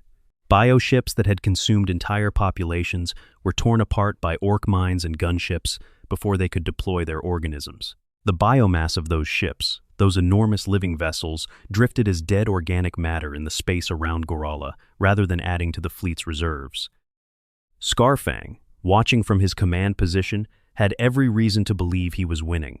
One bioship survived, a single vessel, damaged, hemorrhaging biological matter into space, but still functional and still moving. It drove itself toward Gorala with the single-minded purpose of an organism that has no concept of self-preservation, separate from the hive mind's immediate directive, and it launched thousands of mycetic spores into the planet's equatorial plains before its damaged hull finally gave out. Scarfang took his forces down to the surface. The Tyranids on the ground were dramatically outnumbered. This was genuinely true, perhaps for the only time in the Octarius War. The Tyranids arriving on Gorala via those spores were facing an orc force that massively exceeded them in numbers. And the result was what you might expect, which is that the orcs tore through the initial Tyranid presence on the surface with a ferocity that made the alien swarm look inadequate. But the hive mind is patient in ways that orcs are not. The Tyranids that landed on Gorala were not intended to win the battle on their own. They were intended to survive long enough and to consume enough of the local biomass, including the orcs they killed and the animals and plants and soil organisms that made up Gorala's ecosystem, to begin seeding the planet with the biological foundation needed for a larger presence. They fought. They died in enormous numbers. And the ones that died left behind biological material that the hive mind's organisms began processing. And the ones that survived began growing into the planet's environment, and the Tyranid infestation on Gorala began to expand from the inside out, rather than being destroyed. Scarfang was, according to the fragmentary records that survived the war, killed by a carnifex. The specific circumstances are not entirely clear, but the result was entirely predictable in the context of orc politics. With Scarfang dead, the orc warbands on Gorala began fighting each other. The specific war boss who organized the defense of the planet died, and the response of his subordinates was not to rally around whoever the next most senior commander was. The response was to immediately begin competing for the now vacant position of most dominant orc on the planet. Tribes that had been fighting the Tyranids together turned on each other. Fortifications that had been jointly held were abandoned or contested, as different warband leaders tried to claim them. The Tyranids took advantage of this with the cold efficiency of an organism that does not have emotions, and therefore does not need to process the irony of what it was watching. An enemy that had been militarily superior was now weakened, not by Tyranid action directly, but by the removal of the single organizing factor that had been making it dangerous. The tribes of Gorala, fighting each other, were individually much less capable than they had been as a unified force. The Tyranids isolated them. They destroyed them warband by warband. And within weeks, all the Orks on Gorala were dead. The contrast with the Battle of Orok was instructive. Orok had been overrun by sheer weight of numbers. Gorala had been won through a different kind of pressure. The Tyranids leveraging the Orks' own political instability, their tendency to collapse into infighting when their leadership was removed, to defeat a force that should have been able to hold the planet. The hive mind was learning.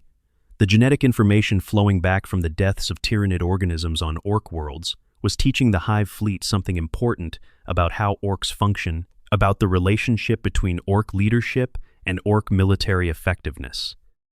That information would matter later. Gorala's biomass joined the fleet. Nearby worlds, Daragon and Keltor, fell in rapid succession as the Tyranid fleet, reinvigorated by the resources it had consumed, pressed its advantage. The Tyranid infestation spread rapidly outward from each consumed world. The spore clouds and biological contaminants carried on the solar wind between systems, establishing new footholds on worlds that had not yet been directly attacked. The overfiend of Octarius, monitoring all of this from his capital world, sent his forces out to intercept, rally, reinforce. But the Tyranids were no longer attacking in the straightforward linear way of a conventional military advance. They were attacking everything, everywhere, simultaneously, the way a tide attacks a shoreline, not at one point, but along the entire front at once. And through all of this, the Ork population of the Octarius sector was doing what Ork populations do in response to existential threat combined with constant combat. It was growing.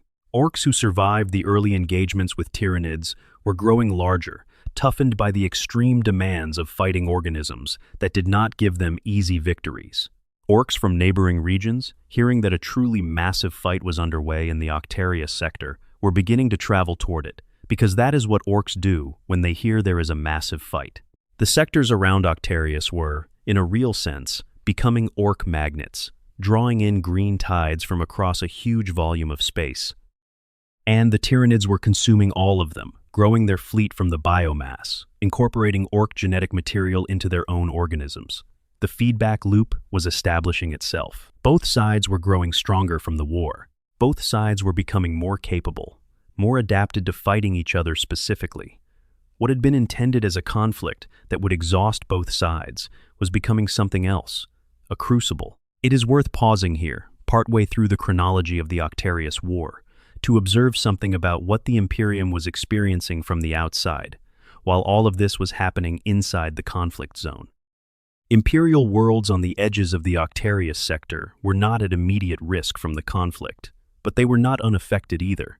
The shadow in the warp cast by Hive Fleet Leviathan disrupted warp travel and communication across a significant volume of surrounding space, making supply routes and communication links unreliable in regions that had previously functioned normally. Ork splinter groups and warbands, displaced from worlds the Tyranids had consumed, were appearing on the edges of the conflict zone and beginning to raid neighboring systems, bringing Ork military pressure to worlds that had not previously had significant Ork problems. The cordon impenetra that Inquisitor Sahansun would eventually formalize was, in its early stages, an informal recognition of this reality. The Octarius War was producing shockwaves that extended well beyond the boundaries of the actual fighting. Every world within the affected region was dealing with some consequence of the conflict, whether direct attack, disrupted trade, refugee populations, or the simple psychological weight of knowing that something of this scale was happening at a distance that was not really far enough for comfort.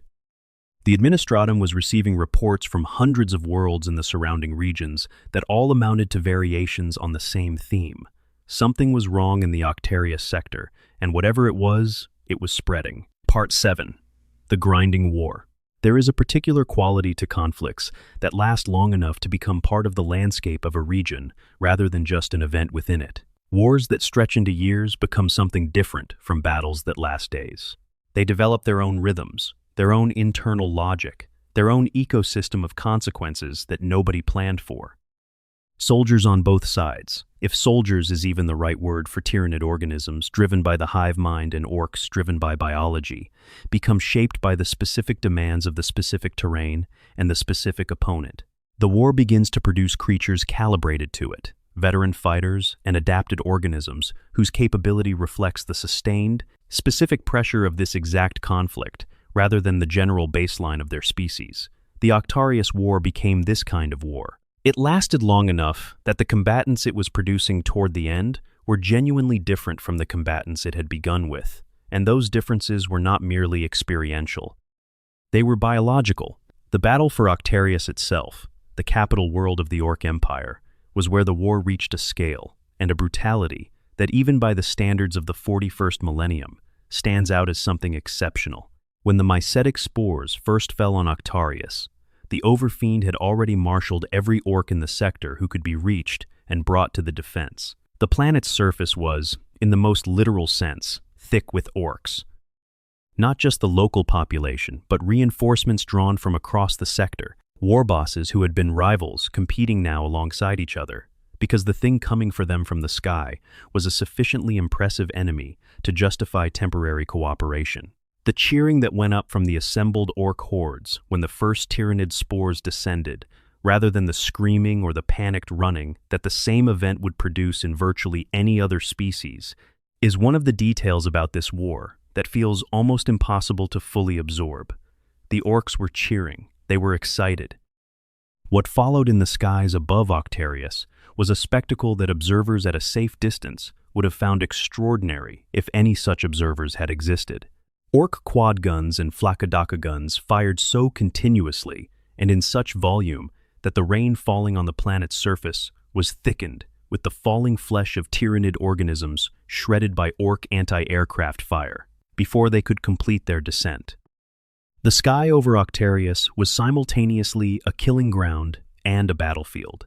Aerial organisms from both sides clashing at every altitude. Gargoyle swarms meeting orc fighter aircraft in engagements so furious and so close that the resulting collisions and detonations were visible from orbit. On the surface, the fighting was even more immediate. The Octarius War at its height was a conflict fought on every scale simultaneously. In the macro, massive creature versus creature battles raged between the largest organisms both sides could field. Squiggoths, the enormous reptilian beasts that orcs ride into battle, clashing with equally massive Tyranid biotitans in engagements that left craters in the ground from the sheer force of the collisions. In the mid-range, the continuous infantry fighting, in which thousands upon thousands of orc boys and gaunts slaughtered each other in corridors and trenches, and the rubble of what had been buildings consumed the majority of both sides' forces. And in the micro, even underground, even in the soil, the war was being fought between orc spores and Tyranid phage cells. A microscopic war of biology against biology, in the dirt beneath the feet of the creatures killing each other above. The Tyranid phage cells and xenophagic biological agents that the Hive fleet deployed to begin processing the planet's organic material encountered the orc spore deposits, saturating Octarius's soil, and what happened next was something that operated on a timescale far below human perception, but with consequences that accumulated. The phage cells won most individual encounters. They were engineered biological weapons, and orc spores are passive reproductive structures, and the chemistry of the encounter generally favored the attacker. But the sheer density of orc spores in the soil meant that complete elimination was impractical, and the spores that survived were, inevitably, the ones most resistant to the phage cell chemistry being applied. The microscopic war in Octarius's soil was inadvertently running a selection process on orc reproductive biology, identifying and preserving the most phage-resistant spore variants. The hive mind, in trying to cleanse the ground, was breeding harder to kill orc spores. This is the kind of closed loop that the Octarius War keeps producing. Every action taken against the orcs tended, in one way or another, to produce a more resilient version of whatever it was acting against.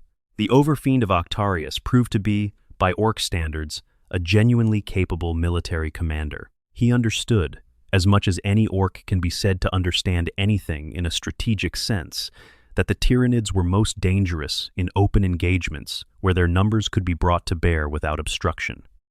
He used the urban and industrial terrain of Octarius's settlements to create defensive positions that channeled Tyranid advances into areas where orc shooting, even orc shooting with all its characteristic inaccuracy, could be devastating simply through volume of fire. He rotated forces to ensure that orcs who had been fighting continuously were pulled back before they became so fatigued that they stopped being effective, which in orc terms is quite an extreme level of fatigue. He matched his squigosaurs and mega-armored knobs against the largest Tyranid organisms, rather than wasting them on gaunt swarms. And it was working. Not perfectly, not without enormous orc casualties that would have been militarily catastrophic to any other army, but in the crude, effective way that orc tactics sometimes work when a sufficiently capable leader is applying them. The Tyranid advance on Octarius was being slowed. Not stopped, but slowed. And every day it was slowed. More orcs were growing larger from the constant combat, more orc reinforcements were arriving from across the sector, and the overall orc presence on the planet was becoming, paradoxically, more formidable rather than less. This was the feedback loop that had been establishing itself since the early battles, and on Octarius, it was reaching its most visible and most alarming expression. Orcs grow through fighting. On Octarius, the orcs had been fighting the most capable enemy they had ever encountered, more or less continuously, for an extended period. The results were physically obvious to anyone observing the orc forces.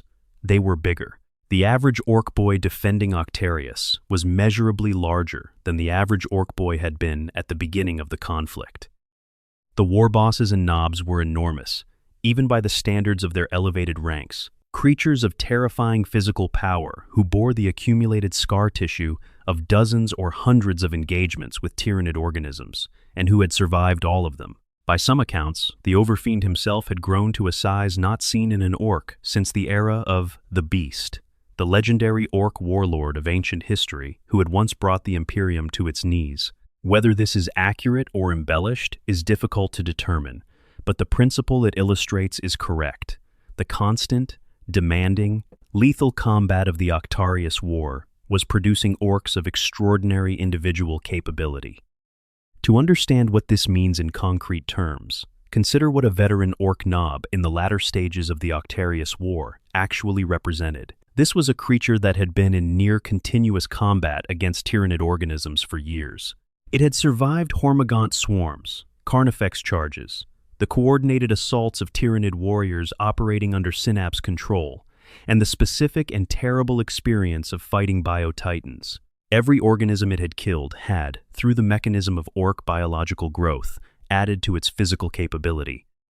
Every wound it had survived, healed through the remarkable regenerative capacity of orc fungal biology, had left the repaired tissue marginally tougher than it had been before the wound. This was not a creature that was simply experienced.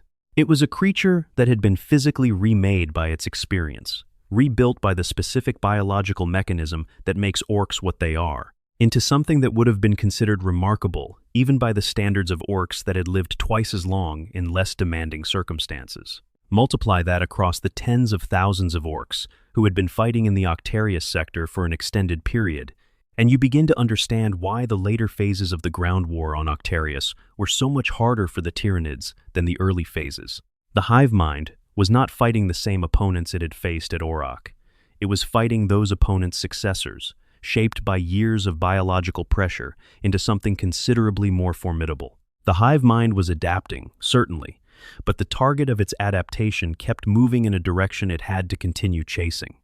At the same time, the Tyranids were not static. They were adapting. The hive mind had now been fighting orcs specifically for an extended period, and the Norn queens were producing organisms increasingly calibrated to the particular challenges that orc opponents presented. The Tyranids that arrived at Octarius in the later stages of the war were not the same organisms that had arrived at Orok. They had developed specific countermeasures to orc tactics.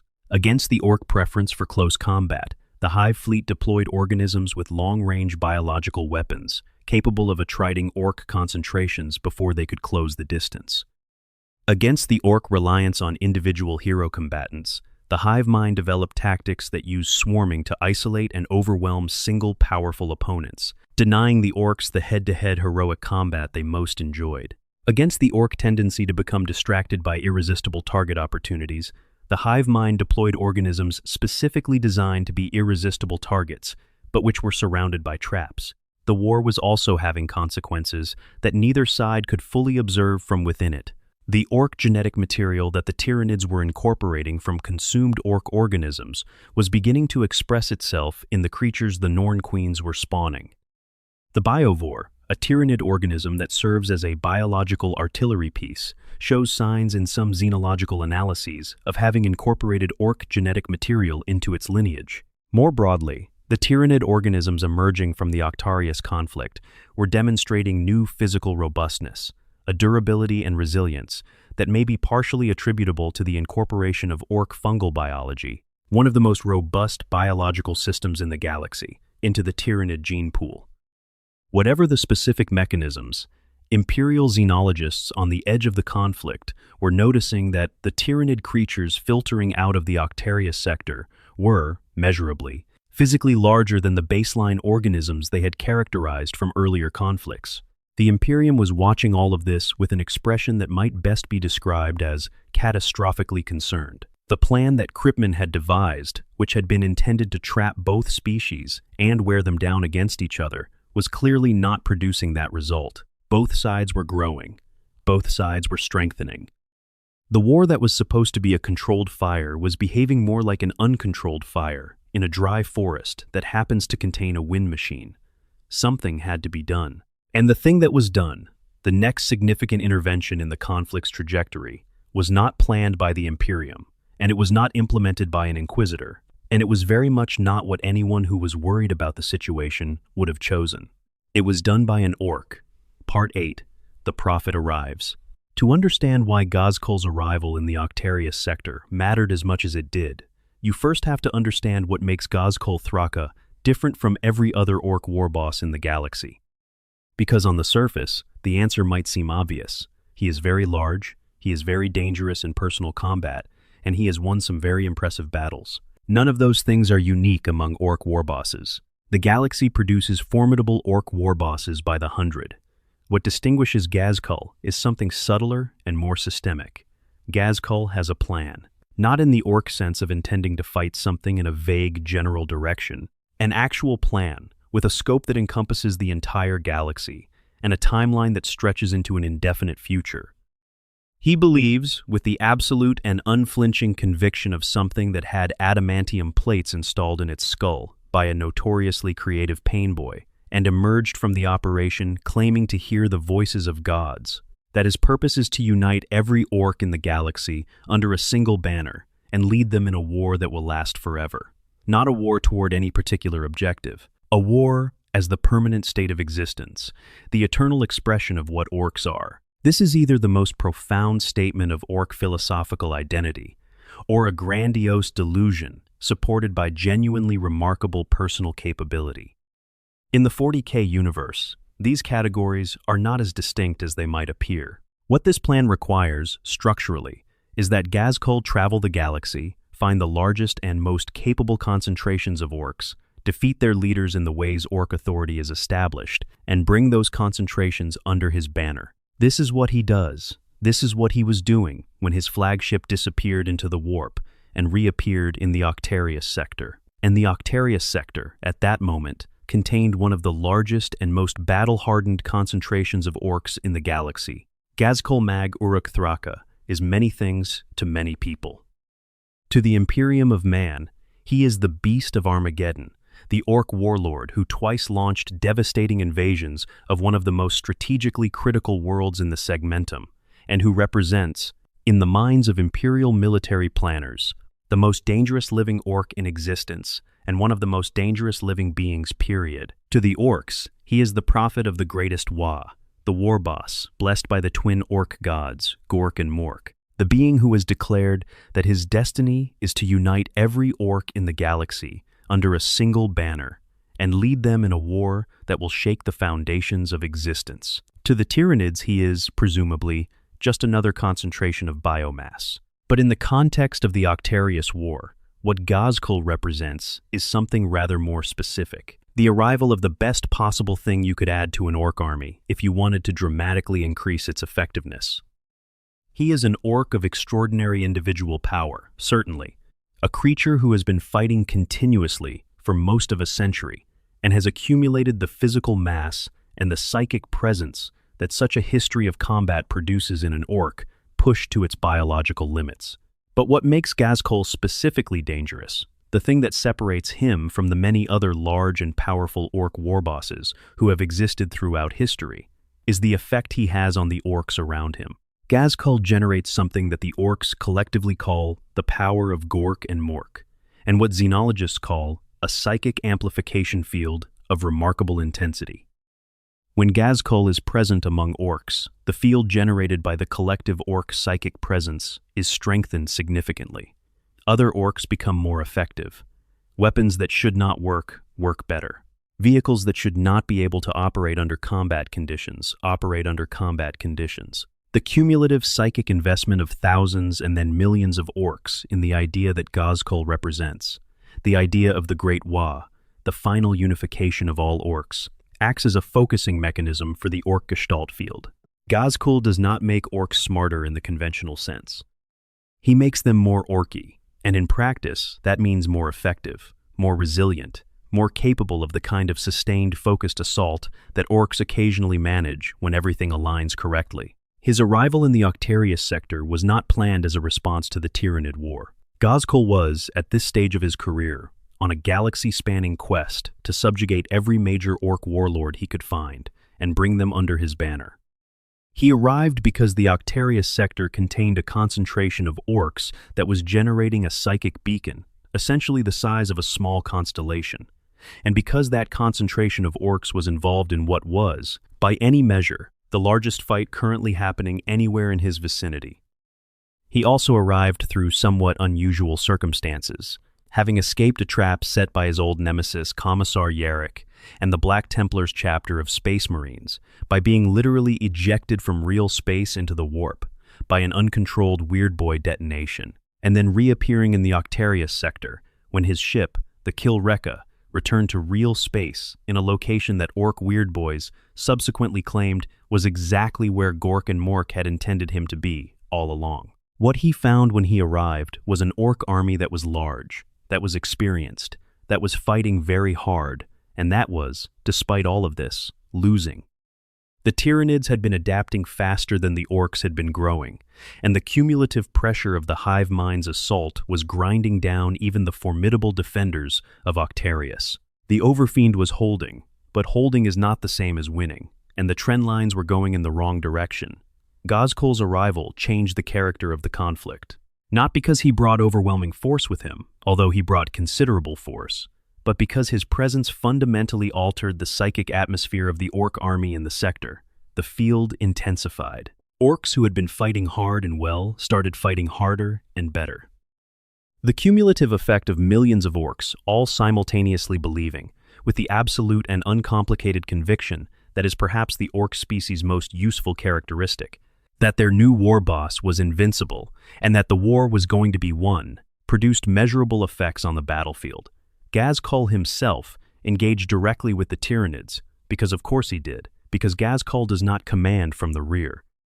The accounts of his individual combat with Tyranid organisms are the kind of stories that, among orcs, eventually achieve the status of holy texts, recounted in the sacred tradition of orc war narrative, which is to say, loudly, with elaborate physical demonstrations, and with each telling adding new details that improve the story's dramatic arc. The most reliable accounts suggest that he was, at one point, swallowed by a variant of Moloch, one of the Tyranid tunneling organisms, and cut his way out from the inside.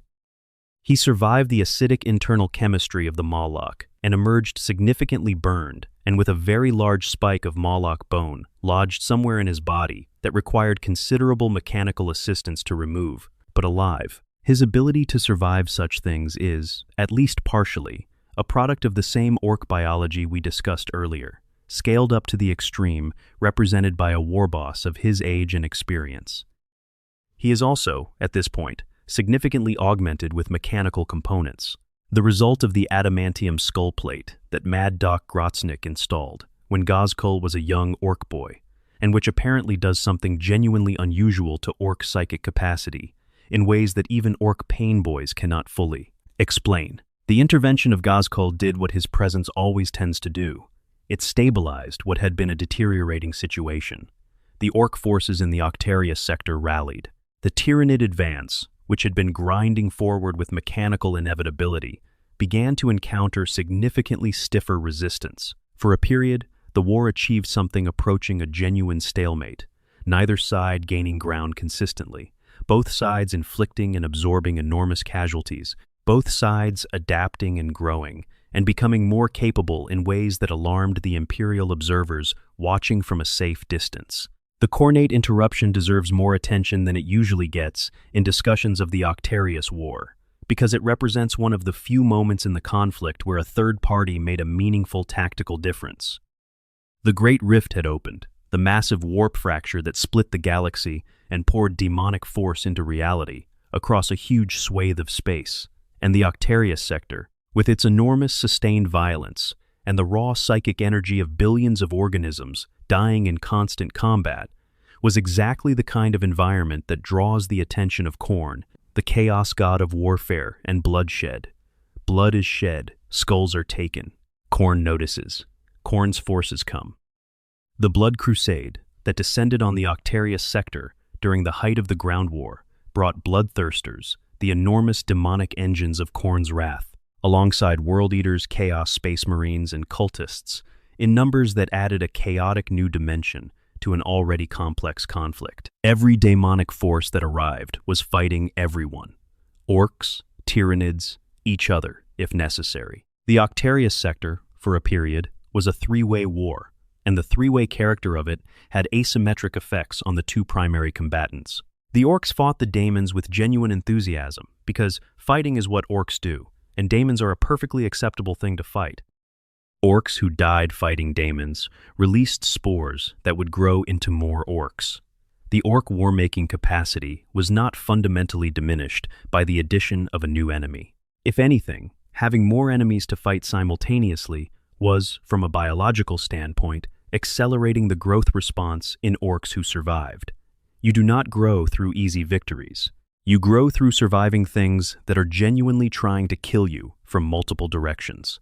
The Tyranids fought the daemons and gained nothing from it. Daemons are not biological in any meaningful sense. They cannot be consumed. They cannot contribute to the Hive Fleet's biomass. They cannot be incorporated into the genetic library that drives Tyranid evolution. Fighting daemons costs Tyranid organisms their lives, and biomass is simply lost to the void. The engagement was, from the hive mind's accounting, pure deficit, and it coincided with a period when the Orc forces were rallying under the Overfiend's leadership and Ghazghkull's presence, which meant the Tyranids were simultaneously losing resources to unprofitable demon combat and facing a newly invigorated Orc defense. The result was that the balance of the war, which had been grinding gradually in the Tyranids' favor, temporarily reversed.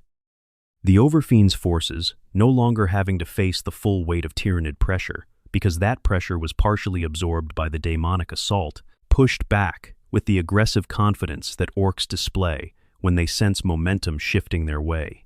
Territory that had been slowly conceded over months was retaken in weeks. The Tyranids conducted a fighting retreat across Octarius' surface, their synapse creatures working to maintain coordination, while the hive mind processed the novel tactical situation of demonic warfare and its specific costs.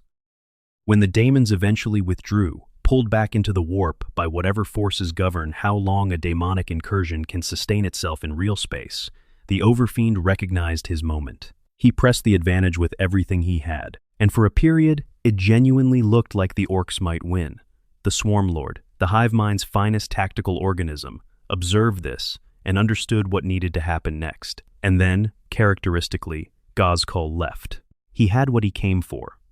A significant number of veteran Orc fighters added to his growing retinue, a title recognized among the Orc war bosses of the sector, and the story of having personally fought the Great Devourer and won. He departed the Octarius sector as he had arrived, through the warp and toward the next stop in his personal galactic project. The Overfiend was left to continue the war without him, which the Overfiend did, because the Overfiend was an orc and therefore stopping was not really an option. But Ghazkul's passage through the conflict had lasting effects beyond the military. His presence had attracted orcs from even further afield. Word had spread that the prophet of the Wa was fighting in Octarius. Orcs for whom the Octarius conflict had previously been a distant rumor now had a very specific and compelling reason to go there. They wanted to fight alongside Ghazkul, or to fight in the war he had been fighting, or simply to be part of something that was clearly, by any orc measure, the biggest fight currently available. The Octarius sector continued to act as a green magnet, drawing in more and more orcs from wider and wider regions, adding to the biomass of the conflict and adding to the escalation of both sides. The war that Kripman had started was now drawing in reinforcements that he had never anticipated. It was consuming resources, biological and otherwise, that the wider galaxy could not afford to have consumed. And it was, with an awful inevitability, that in retrospect was probably obvious from the beginning, coming to a head. Part 9, The Swarmlord Strikes. The concept of the Swarmlord is one of the more quietly terrifying ideas in the Tyranid lore, and it bears explaining carefully because it is central to how the final phase of the Octarius War played out. Most Tyranid organisms are produced by the Norn Queens to serve specific functions. A Carnifex is grown to break fortifications and kill heavy armor. A Hormigaunt is grown to close distance quickly and overwhelm defenders through numbers. A Hive Tyrant is grown to serve as the synapse anchor of a ground assault, relaying the hive mind's tactical will across a wide area, while also being a formidable combatant. Each of these organisms, once its biological function is fulfilled, is consumed, and its biomass returned to the fleet, or simply discarded if reclamation is not practical. The Swarmlord is different. The Swarmlord is not simply a particularly large or particularly powerful Hive Tyrant variant. It is the specific physical form through which the hive mind chooses to express the maximum concentration of its own accumulated tactical intelligence. Where a Hive Tyrant processes and relays the hive mind's general combat directives, the Swarmlord instantiates the hive mind's specific and direct tactical judgment. It does not receive orders. It is the orders, in as direct a physical sense as biology can achieve. When the hive mind determines that a situation requires not just overwhelming force, but sophisticated, adaptive, responsive tactical direction, it produces a Swarmlord. What makes this especially unsettling is what happens when a Swarmlord is destroyed. It dies. Its body is gone. But the consciousness that animated it, the specific pattern of the hive mind's self-expression that manifests as the Swarmlord, does not cease to exist. It returns to the hive mind. And the hive mind, eventually, produces another body for it, carrying within it not just the hive mind's general knowledge, but the specific information gathered by the previous iteration, including the specific information about how it died and what caused it to die. A Swarmlord that is destroyed by a particular opponent has learned from being destroyed, and the next Swarmlord it becomes will not be destroyed the same way. This is the Tyranid adaptation cycle at its most focused and most personal, and it is the reason that Hive Tyrant variants that have encountered the Swarmlord and survived describe a specifically unnerving quality to the engagement, not just the sense of fighting something powerful, but the sense of fighting something that is specifically thinking about you rather than simply processing you as a threat category. Among the Tyranid organisms that the hive mind deploys, the Swarmlord occupies a unique position. It is not simply the largest or the most powerful individual creature, although by most measures it is both of those things.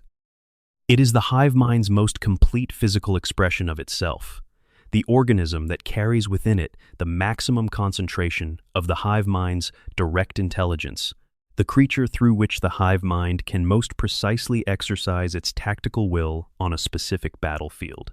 When the hive mind produces a Swarmlord, it is a statement that the situation requires the most sophisticated possible response, rather than the endless application of overwhelming numbers. The Swarmlord had been involved in the Octarius conflict before, but the circumstances of its early intervention had been unfortunate in a way that is instructive about the nature of the conflict. In an initial direct engagement with the Overfiend of Octarius, the Swarmlord had confronted an opponent that had been fighting continuously for a very long time against increasingly capable Tyranid organisms and had grown, in the biological way that orcs grow, to extraordinary physical dimensions. The Overfiend hit the Swarmlord with the full force of a power claw, driven by an arm that had been, over years of brutal combat, built into something of genuinely monstrous capability. The Swarmlord, despite being the hive mind's most capable individual tactical organism, had its head crushed and its body destroyed. The hive mind, as it always does when a Swarmlord is destroyed, spawned a new one.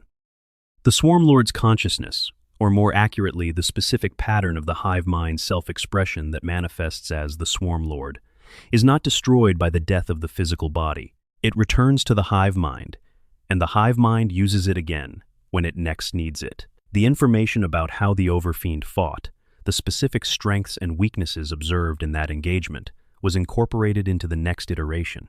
The new Swarmlord knew things about the Overfiend that the old Swarmlord had died learning. The chaos deity Khorne had chosen this period of the conflict to send his blood crusade into the Octarius sector, because in the grim darkness of the far future, even interdimensional god entities of violence cannot resist the gravitational pull of the largest war currently ongoing. Daemons and World Eaters descended on Octarius and began fighting everyone, which is what followers of Khorne do. This intervention had asymmetric effects on the two main combatants. The Orks could fight Daemons and reproduce, because Ork spores do not particularly care what they killed them. The Tyranids could fight Daemons but gain nothing from it, because Daemons have no biomass to consume. The Daemon incursion drained the Tyranid effort without replenishing it, while the Orks simply added the Daemons to their list of things currently being fought and grew accordingly. When the Daemons eventually withdrew, the balance of the ground war on Octarius had shifted. The Overfiend, recognizing that the Tyranids had been weakened by their costly and profitless engagement with Khorne's forces, pushed his advantage. The Ork advance was vigorous and well coordinated by Ork standards, driving the Tyranids back across the planet's surface in a series of engagements that the surviving Orks still celebrate in their oral traditions. The new Swarmlord, assessing the situation, recognized that if the Overfiend continued at the current momentum, the ground war on Octarius would produce a total Tyranid defeat. Not a defeat that would end the war, because the fleet in orbit was still fully capable and would simply replace every organism lost on the surface, but a defeat that would cost the hive mind considerable resources, and that would, more significantly, produce an Ork army of even greater capability than already existed if the Overfiend's forces had an unambiguous victory to consolidate around. The Swarmlord made the kind of decision that distinguishes it from the simpler tactical processing of lesser synapse creatures. It did not throw more organisms at the Ork advance. It prepared a specific situation for a specific outcome. The goal was the Overfiend himself. While the ground fighting continued with its usual massive expenditure of lives on both sides, while the Biotitans and Squiggoths crashed against each other, and the Carnifexes and Knobs tore each other apart in the larger engagements, the Swarmlord was engineering a situation. It deployed the most impressive organisms it had available, the largest and most threatening creatures, in a pattern specifically designed to be irresistible to the Overfiend's tactical instincts. It placed what appeared to be the focal point of the Tyranid effort at positions where engaging it directly would require the Overfiend to move away from his fixed defensive infrastructure. It arranged, in short, a bait. The Overfiend was an Ork. He could recognize a dangerous situation. He had survived for a very long time by not dying, which is more impressive than it sounds in the Octarius sector. But he was also an Ork in the most fundamental sense, which meant that when something large and impressive and unquestionably dangerous presented itself as a worthy opponent at the right moment, the biological drive to engage it directly was very difficult to override. He engaged.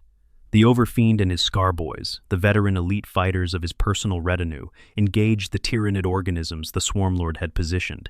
They fought for hours.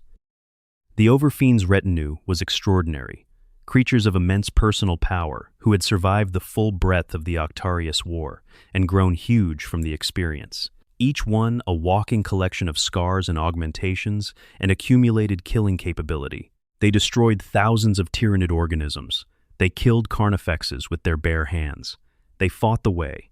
Orks at their best have always fought, with a ferocity that defies any reasonable biological limit. And through all of this, they were being worn down. The ammunition was depleting. The weapons were blunting.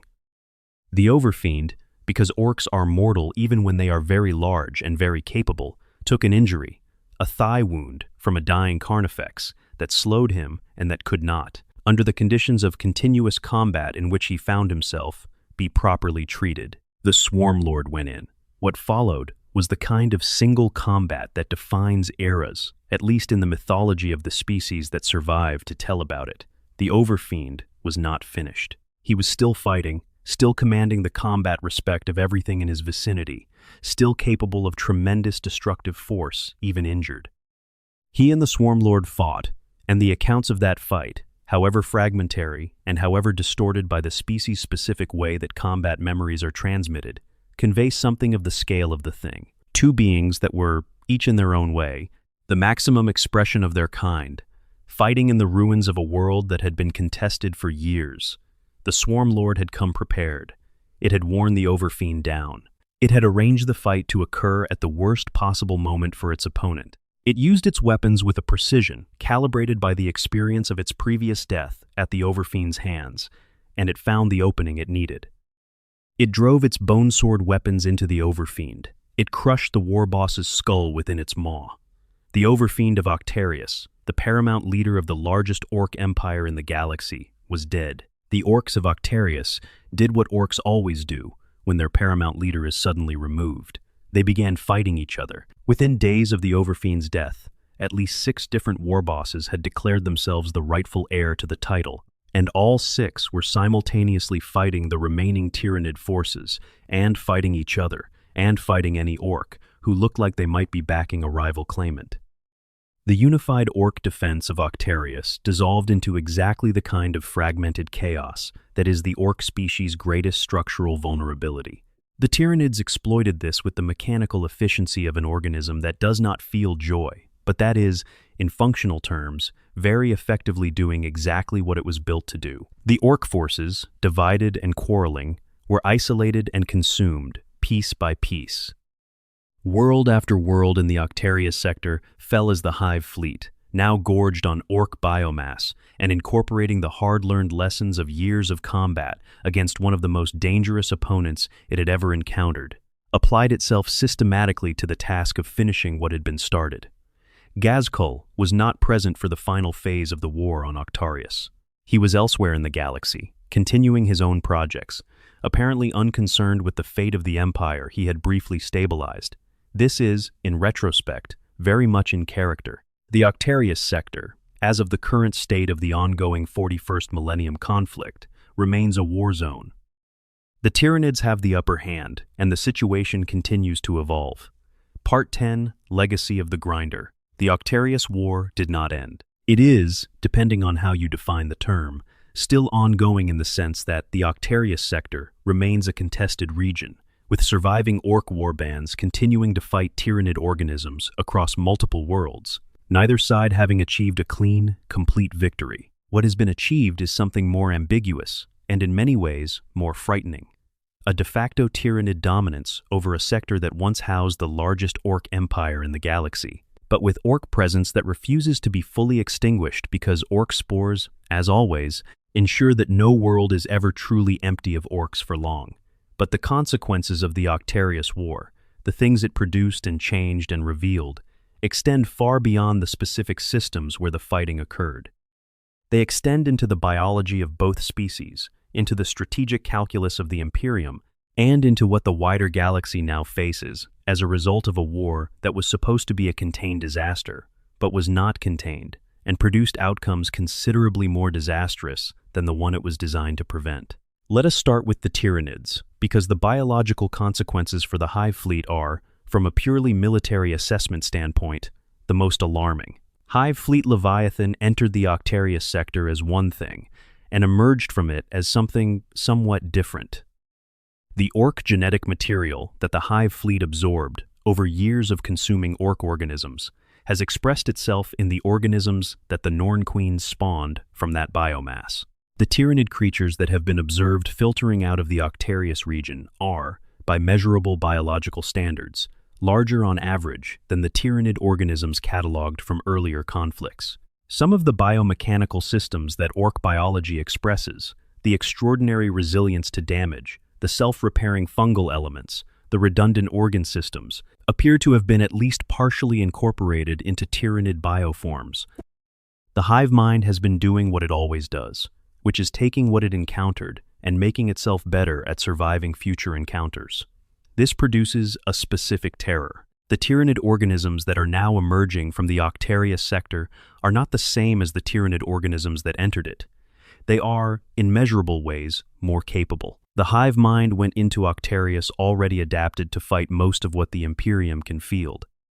It is coming out adapted to fight orcs specifically, which means it is coming out adapted to fight opponents of extraordinary physical resilience, organisms that can take enormous amounts of damage and continue functioning, creatures that grow in capability in response to the combat pressure applied to them. Organisms that survive against such opponents for years acquire a kind of evolutionary toughness that goes beyond what was there before. The biovore, one of the ranged artillery-type Tyranid organisms, has long been theorized by xenobiologists to carry traces of orc genetic material in its lineage. If that was true before Octarius, it is more comprehensively true now. And the specific adaptations visible in other Tyranid organisms, the greater physical bulk, the more robust carapace, the enhanced endurance of individual organisms under sustained combat stress, all of these point to a hive fleet that has spent years actively incorporating lessons from the most physically resilient warrior species in the galaxy. For the Orks, the consequences are different, but also significant. The Orks who survived the Octarius War, however many that ultimately amounts to across the sector, are veterans of something genuinely unprecedented. They have been fighting the Tyranids continuously for longer than most orc wars last in total.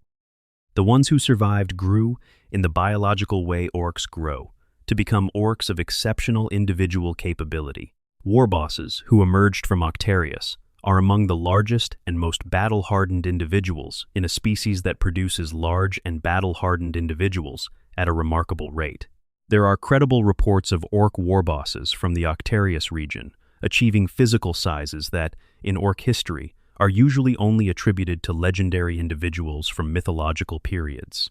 The other orc consequence is more diffuse, but perhaps more significant. The Octarius War drew orcs to it from across a huge region of space, acting as a gravitational center for orc migration over a period of many years. Those orcs who traveled toward Octarius and did not arrive in time for the main conflict, or who arrived and were redirected, or who were absorbed into the general orc population of the surrounding region, represent a significant concentration of orc military potential in a sector that was already dealing with Tyranids. Orc war bosses, who built their reputations in the margins of the Octarius War, now control substantial warbands.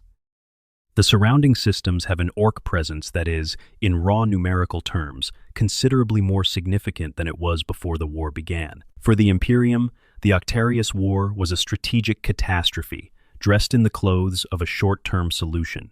In the immediate term, Kripman's plan worked exactly as intended. Hive Fleet Leviathan was diverted from its course toward the Segmentum Solar, away from Terra, away from the most densely populated and most strategically vital worlds of the Imperium. The breathing space this provided was real.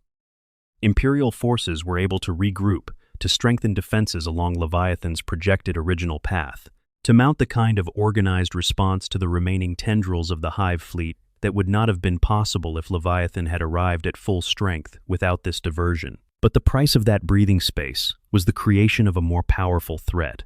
Inquisitor Nashir Sahansun, the Ordo Xenos operative who developed the response plan for the Octarius situation after Kryptman was excommunicated, created the Cordon Impenetra, a strategic declaration that essentially wrote off every Imperial world within a defined sphere around the Octarius conflict, drawing a line and saying that everything inside the line was to be considered lost and concentrating effort on preventing the conflict from spreading beyond the line.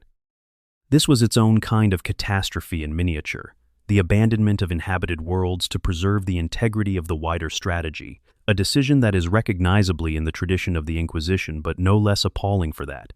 Militarily, the Octarius War consumed enormous Imperial resources for an extended period. Space Marine chapters, Deathwatch kill teams, and eventually substantial Astra Militarum forces were all deployed to the region to contain the fallout, conduct targeted strikes against specific high-value organisms on both sides, and provide what assistance they could to the surviving Ork and Imperial populations in the surrounding sectors. Every one of those assets was not available for deployment elsewhere, against the Great Rift's Daemon incursions, against the Necron dynasties awakening across the galaxy, against the countless other threats that continued to press against the Imperium while its forces were occupied, with the consequences of Cryptman's experiment. The political consequences were also significant. Cryptman's excommunication had removed the Imperium's most experienced Tyranid specialist from access to official Imperial resources at precisely the moment when Leviathan was at its most dangerous. The lessons he had learned over his career, the specific knowledge he possessed about Tyranid biology and tactics and behavioral patterns, were now in the possession of a man who was officially a criminal and who the Inquisition was, at least theoretically, trying to catch, rather than being available to the military planners who needed them. This is one of the more darkly comic elements of the Octarius situation. The Imperium punished the man who best understood the threat by removing him from the position where his understanding was most useful, at the worst possible time. The Cordon Impenetra, established by Inquisitor Sahan Sun, deserves a moment of attention because it represents, in some ways, the clearest expression of the Octarius War's consequences for the civilian populations, who had no say in any of it. Sahan Sun, working from the recognition that the combined Ork-Tyranid conflict had grown to a scale where the Imperium simply could not meaningfully contest the entire affected region, drew a sphere around the conflict zone. Every Imperial world inside that sphere was officially designated as lost. Populations that still lived on those worlds, some of which had not been directly attacked, were informed through whatever channels still functioned that they were no longer under the active protection of the Imperium, that the resources which might have defended them were needed elsewhere to prevent the war's expansion from consuming worlds the Imperium had not yet written off. The Administratum's records of the Cordon Impenetra contain, if you look for them in the right archives, the names of the worlds that were designated as abandoned. The populations are listed as numbers, billions, across multiple worlds. What happened to some of those populations is recorded. Others simply stopped transmitting, and no one went to find out why, because sending anyone would have meant committing resources to a zone that had been officially written off. This is the Imperium at its most honest about its own nature. A civilization that maintains itself through ruthless triage, that survives by deciding which populations it can afford to save and which it cannot, and that has been making those decisions for so long that the machinery for making them has become a routine bureaucratic function. On a broader philosophical level, what the Octarius War demonstrated is something that the 40K setting returns to repeatedly, and which the Octarius story illustrates with particular clarity. In the grim darkness of the far future, there are no clean solutions. Cryptman's plan was not stupid. It was not even obviously wrong at the level of basic strategic logic. The Tyranids and the Orks are genuinely the two species most suited to grinding each other down, because both benefit from sustained combat in ways that most species do not.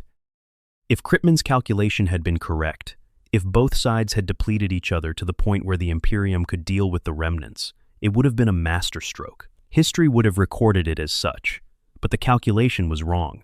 It was wrong because Cryptman, for all his expertise, did not fully account for the specific way that both Orks and Tyranids respond to sustained combat against worthy opponents. He knew the Orks grew through fighting. He knew the Tyranids adapted through consumption. What he may not have fully grasped was that these properties, in combination, in a sustained conflict at the scale of the Octarius War, would produce not exhaustion but escalation. Not mutual destruction, but mutual enhancement. Not a controlled burn, but an arms race with no agreed-upon ceiling. The Octarius War is still teaching lessons that the Imperium has not yet fully absorbed. It demonstrated that the Orks are resilient enough, their reproduction robust enough, to sustain attrition that would exterminate most species. It demonstrated that the Tyranids are adaptive enough to incorporate lessons from combat at the genetic level and express those lessons in the next generation of organisms. It demonstrated that the hive mind's patience is effectively infinite, and it demonstrated that the deliberate engineering of massive wars between non-imperial forces can produce outcomes that are worse than the problem they were designed to solve. There is an irony in this that is very 40K. The Imperium's greatest success in the Tyranid conflict of this era was simultaneously the decision that set up its next, harder challenge. There is also a detail that deserves specific mention before we close, because it is the kind of thing that, once you know it, tends to sit at the back of your mind in an uncomfortable way whenever you think about the Octarius War's long-term implications. The biovore, the Tyranid organism that functions as an indirect fire weapon, launching spore mines at enemies from a considerable distance, has been noted in multiple xenological studies to carry traces of Ork genetic material in its biological architecture. Some scholars believe this connection predates the Octarius War by a very long time. The squig-like organisms that appear in both Tyranid and Ork biological ecosystems may represent an ancient point of contact between the two species, a genetic intersection that goes back to before either civilization, as it currently exists, was recognizable. The hive mind has been incorporating genetic material from the galaxy's species for longer than any current civilization has been counting. It is possible, in a way that is deeply unsettling if you sit with it, that Ork biology has been in the Tyranid gene pool in some form for much longer than the 41st millennium. The Octarius War may have dramatically expanded a connection that was already there, rather than creating something entirely new. And finally, the question that everyone who has spent time with this conflict eventually arrives at, and which there is no clean answer to: who won? The narrow answer is that the Tyranids achieved their principal objectives within the Octarius sector. They consumed significant portions of the sector's biomass. They killed the Overfiend, which decapitated Ork military leadership and accelerated the collapse of organized resistance. They emerged from the conflict with a larger fleet and more adaptive bioforms than they had when they entered it. By the accounting of goals set and goals achieved, the Tyranids won. The Orks, by the same narrow accounting, lost. They lost their empire. They lost enormous numbers of fighters. They lost the organizing authority of the Overfiend. The Octarius sector, once the heart of the largest Ork political entity in the galaxy, is no longer an Ork empire in any meaningful organizational sense. But the broader answer is considerably more complicated, and it is the broader answer that matters for what comes next. The Tyranids that came out of Octarius are more capable than the ones that went in. Every Tyranid success in a difficult campaign simultaneously upgrades the hive fleet for the next campaign. The Orks did not go extinct. They cannot go extinct in any practical sense. The warbands that emerged from the conflict's edges are among the most capable Ork fighters produced in living memory. The spores are in the ground of every world the war touched. Come back in 30 years and ask again who won. The answer might look very different. What the war produced ultimately is something that neither side intended, and that the Imperium would deeply prefer had not happened. Two very large, very capable, very dangerous species that are now specifically adapted to fighting each other. A hive fleet that has incorporated Ork biology into its gene pool. An Ork species that has been generating its finest individual warriors under the sustained pressure of fighting the galaxy's most relentless predator. And a relationship between these two species that will, wherever they next encounter each other, be significantly more dangerous than anything either represented before the Octarius War began. The galaxy of the 41st millennium is a place where there are no good options. The best available choice is usually between bad and worse, and the decisions that seem most rational in the short term tend to produce consequences that compound in terrible directions over time. Cryptman knew this better than almost anyone. He had spent his career watching the Tyranids prove, again and again, that every solution was temporary. And he made his choice anyway, because the alternative seemed even less survivable. Whether he was right, in the fullest philosophical sense, is something the galaxy will not finish calculating for a very long time. The Octarius War is not truly over.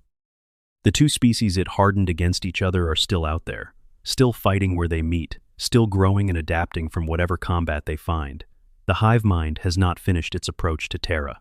The Orks, scattered from their empire, but by no means defeated in the only sense that matters biologically, are growing back. Slowly, but with the absolute patience of a species for whom patience is a fungal characteristic bred into every cell. In the grim darkness of the far future, there is only war. In the Octarius sector specifically, there was war at a scale and a duration and an intensity that made everything happening elsewhere look like preparation. And what came out of it is, in almost every meaningful sense, more dangerous than what went in. That should frighten us.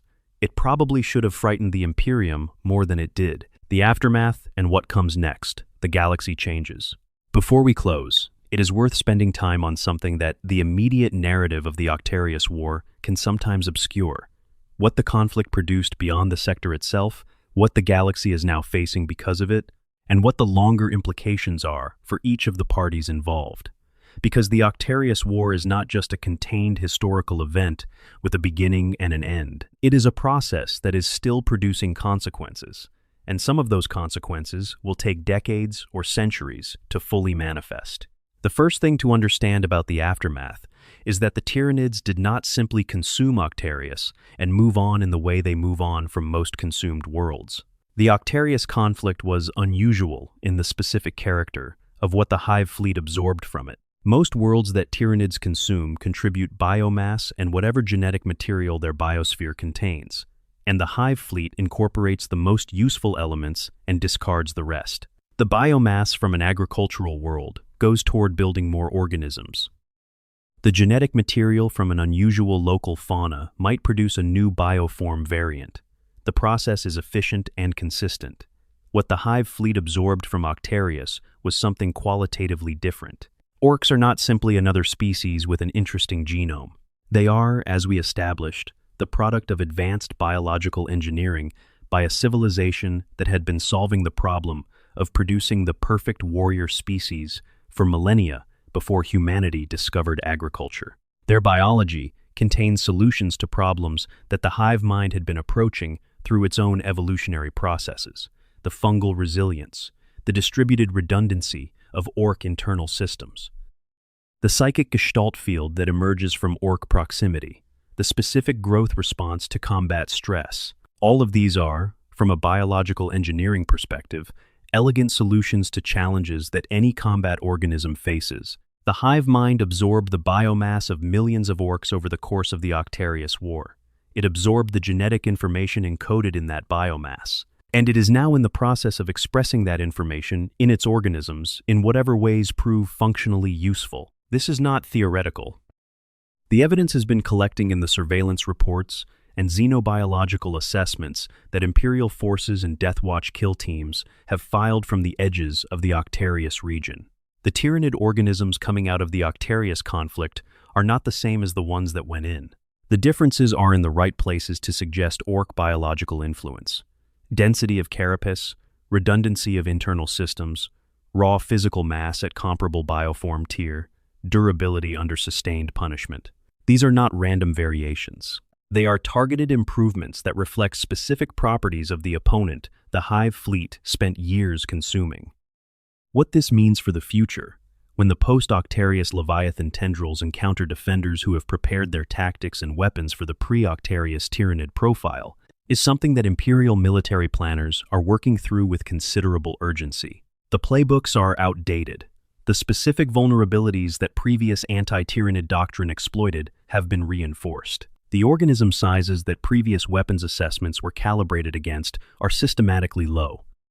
Every Tyranid engagement in the aftermath of Octarius is going to be harder than the equivalent engagement before it, not because the Tyranids have somehow transcended biology, but because they have, in their thoroughly biological way, incorporated lessons from the hardest fight they have had in this galaxy. Before we close, it is worth spending time on something that the immediate narrative of the Octarius War can sometimes obscure: what the conflict produced beyond the sector itself, and what the galaxy is now facing because of it. Hive Fleet Leviathan, when it was first identified, was already the largest Tyranid hive fleet to have entered the galaxy. Its initial course, attacking from below the galactic plane in a closing jaws configuration designed to isolate enormous volumes of space, was aimed toward the segmentum solar and ultimately toward Terra. The Octarius diversion changed that trajectory and bought the Imperium real time. But what returned from Octarius was not a diminished fleet. The tendrils of Leviathan that survived the grinding years of the Octarius War were reinforced by the biomass they had consumed. They were adapted, at the genetic level, by what they had learned from fighting Orks. And they resumed their broader campaign across the southern galaxy, with capabilities that the Imperium had not fully anticipated. The evidence of Ork genetic incorporation in Tyranid organisms from the Octarius region has been documented carefully by the xenologists and magos biologists who have had access to biological samples from the conflict's edge.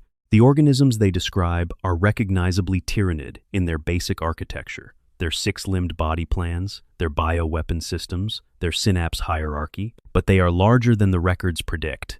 Their carapaces are thicker in configurations that suggest adaptation to the specific weapons that Ork armies favor. Their individual durability under sustained physical punishment exceeds the baseline numbers established during earlier tyrannic wars.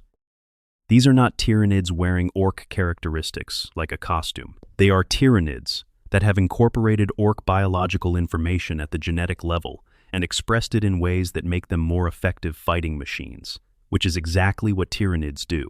It is just that this time, the genetic material they incorporated came from one of the most biologically resilient species in the galaxy, and the results are accordingly alarming. For the Ork species itself, the Octarius War's aftermath looks different depending on which scale you examine. At the level of the Octarius sector, the Ork Empire is gone. The Overfiend is dead.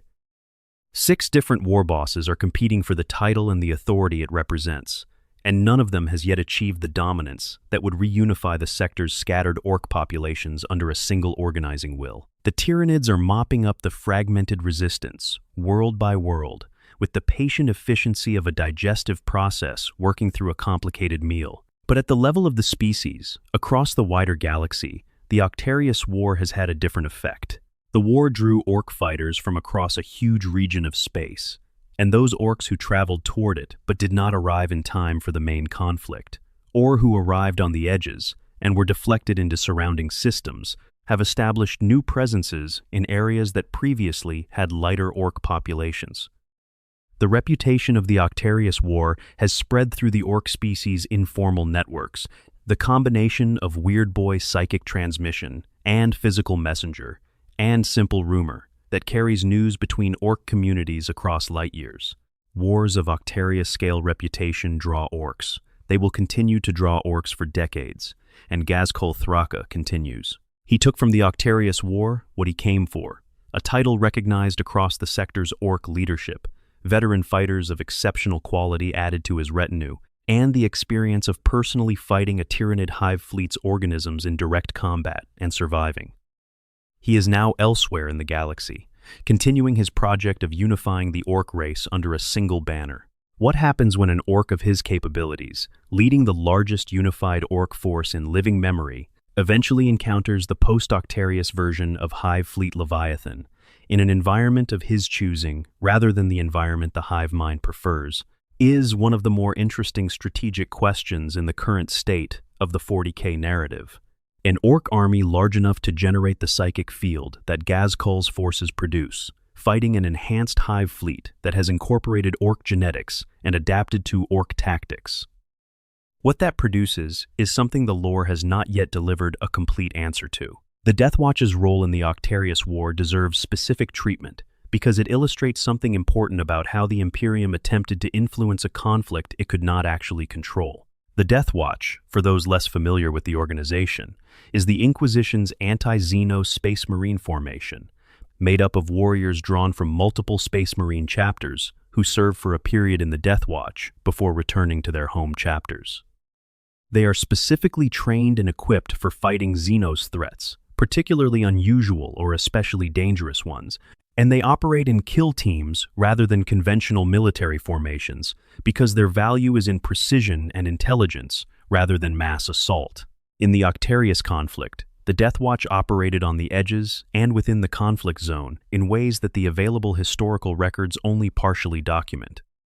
Some of what they were doing was intelligence collection, getting close enough to the fighting to gather biological samples from Tyranid organisms encountered on the sector's edges, observing the specific adaptations appearing in post-Octarius Tyranid bioforms, and building the intelligence picture that eventually allowed Imperial xenologists to understand how significantly the Hive fleet was incorporating Ork genetic material. This was dangerous work, requiring the specific capabilities that Deathwatch kill teams have, and conventional intelligence assets do not, and the kill teams that carried it out took losses doing it. Some of what the Deathwatch was doing was more directly interventionist. There were targeted operations against specific high-value individuals on both sides of the conflict. At least one documented operation involved Deathwatch Marines hunting and destroying an Ork mech boy who had developed a device capable of disrupting Tyranid synaptic communication in a local area. The device worked. A mech boy had, through a combination of genuine mech insight and the mysterious efficacy through belief that Ork technology sometimes produces, created something that jammed the hive mind's local communication in detectable ways. From the Imperium's perspective, this was alarming for reasons that go beyond the obvious. If Ork technology could disrupt Tyranid synapse control, and the Orks learned this, and the Orks began producing these devices at scale, the balance of the Octarius War might shift in ways that left the Imperium facing a victorious and significantly enlarged Ork empire, rather than the Tyranid threat the war was supposed to resolve. The Deathwatch killed the mech boy and secured the device. The official reasoning was that the device might benefit from Imperial study. The actual effect was to deny the Orks a tactical advantage that might have changed the war's outcome. It is the kind of decision that is recognizably the Imperium's, that calculates long-term consequences over short-term local outcomes, and that leaves the people making it in a complicated moral position. There were also Deathwatch operations against Tyranid synapse creatures, in specific locations where disrupting Tyranid coordination could relieve pressure on Ork defenders that the Imperium preferred to keep fighting. These operations were, in a very literal sense, the Imperium actively prolonging the war by helping the side that was losing. The math behind this kind of intervention is not straightforward. You are expending Deathwatch resources to preserve an Ork military force that the Imperium would, in any other context, very much like to reduce in capability. The justification, such as it is that a living Ork warband fighting Tyranids is consuming Tyranid resources, and consuming Tyranid resources is the point of the entire exercise. But it is a strange thing to be actively helping Orks survive in a war that the Imperium wants to eventually produce a weakened victor from. There are also the broader implications for how the Imperium thinks about the Tyranid threat that the Octarius War has forced. The strategy of playing enemies against each other, of redirecting threats into each other's paths and hoping the result is mutual attrition, is a strategy that has a long history in human military thinking. It requires that the forces being redirected against each other are weakened by the conflict. When both forces grow stronger from fighting each other, the strategy does not just fail, it actively makes things worse than if it had never been attempted. The Octarius War is now the canonical example of this failure mode in Imperial strategic planning, and the lesson it teaches is one that the Imperium is slowly and painfully absorbing. You cannot use the galaxy's most persistent threats as weapons against each other, when the persistence of those threats is precisely the property that makes them dangerous. The Deathwatch, the Space Marine formation dedicated to countering Xeno's threats, has drawn specific operational conclusions from the Octarius War. Their kill teams that have operated on the edges of the conflict have returned with biological samples and tactical intelligence that has revised the Deathwatch's protocols for both Tyranid and Ork engagements. The Ork intelligence is relatively straightforward, an updated database of organism sizes and combat capabilities based on the enhanced specimens produced by the Octarius War. The Tyranid intelligence is more complex, requiring a fundamental revision of expected organism parameters across multiple bioform categories and a reassessment of the specific tactics that have historically been most effective against Tyranid organisms, since those tactics were calibrated against organisms that predate the incorporation of Ork genetic material. There is one more thing worth noting, not because it changes the immediate strategic picture, but because it is the kind of resonant detail that the 40K setting does so well. The worlds the Tyranids consumed in the Octarius sector The worlds stripped to bare rock and abandoned after their biomass was processed are now dead places drifting through space. But dead in the Tyranid sense does not always mean permanently sterile. If a single dormant orc spore survived in the deep rock of any of those worlds, if the Tyranid consumption was not quite thorough enough in some overlooked crevice or cave system, then the orcoid life cycle will eventually, given enough time, begin again. New squigs, then snotlings, then Gretchen, then, slowly, orcs. Growing up on a dead world, with no history to inherit and no enemies to immediately identify, but with the biological drive to fight and the spore-based reproductive system, that means their deaths will continue to produce more of them, regardless of what they fight. In 30 years, or 50 years, or a century, a rogue trader drifting through the Octarius sector might detect life signs on a world that was stripped bare by the Tyranids and land to investigate, and find exactly what you would expect to find. Green, angry, already growing. The orcs do not end. They go quiet for a while, and then they begin again. If you are still here, thank you for spending this time with one of the most extraordinary conflicts in the entire 40K setting. The Octarius War is the kind of lore that rewards exactly this kind of slow, careful attention, because every layer you peel back reveals something that is simultaneously logically inevitable, given what the species involved are, and somehow still more alarming than you were expecting. The moment where you realize that Cryptman's plan did not just fail, but actively made both threats stronger, is one of the quietly devastating moments in 40K storytelling.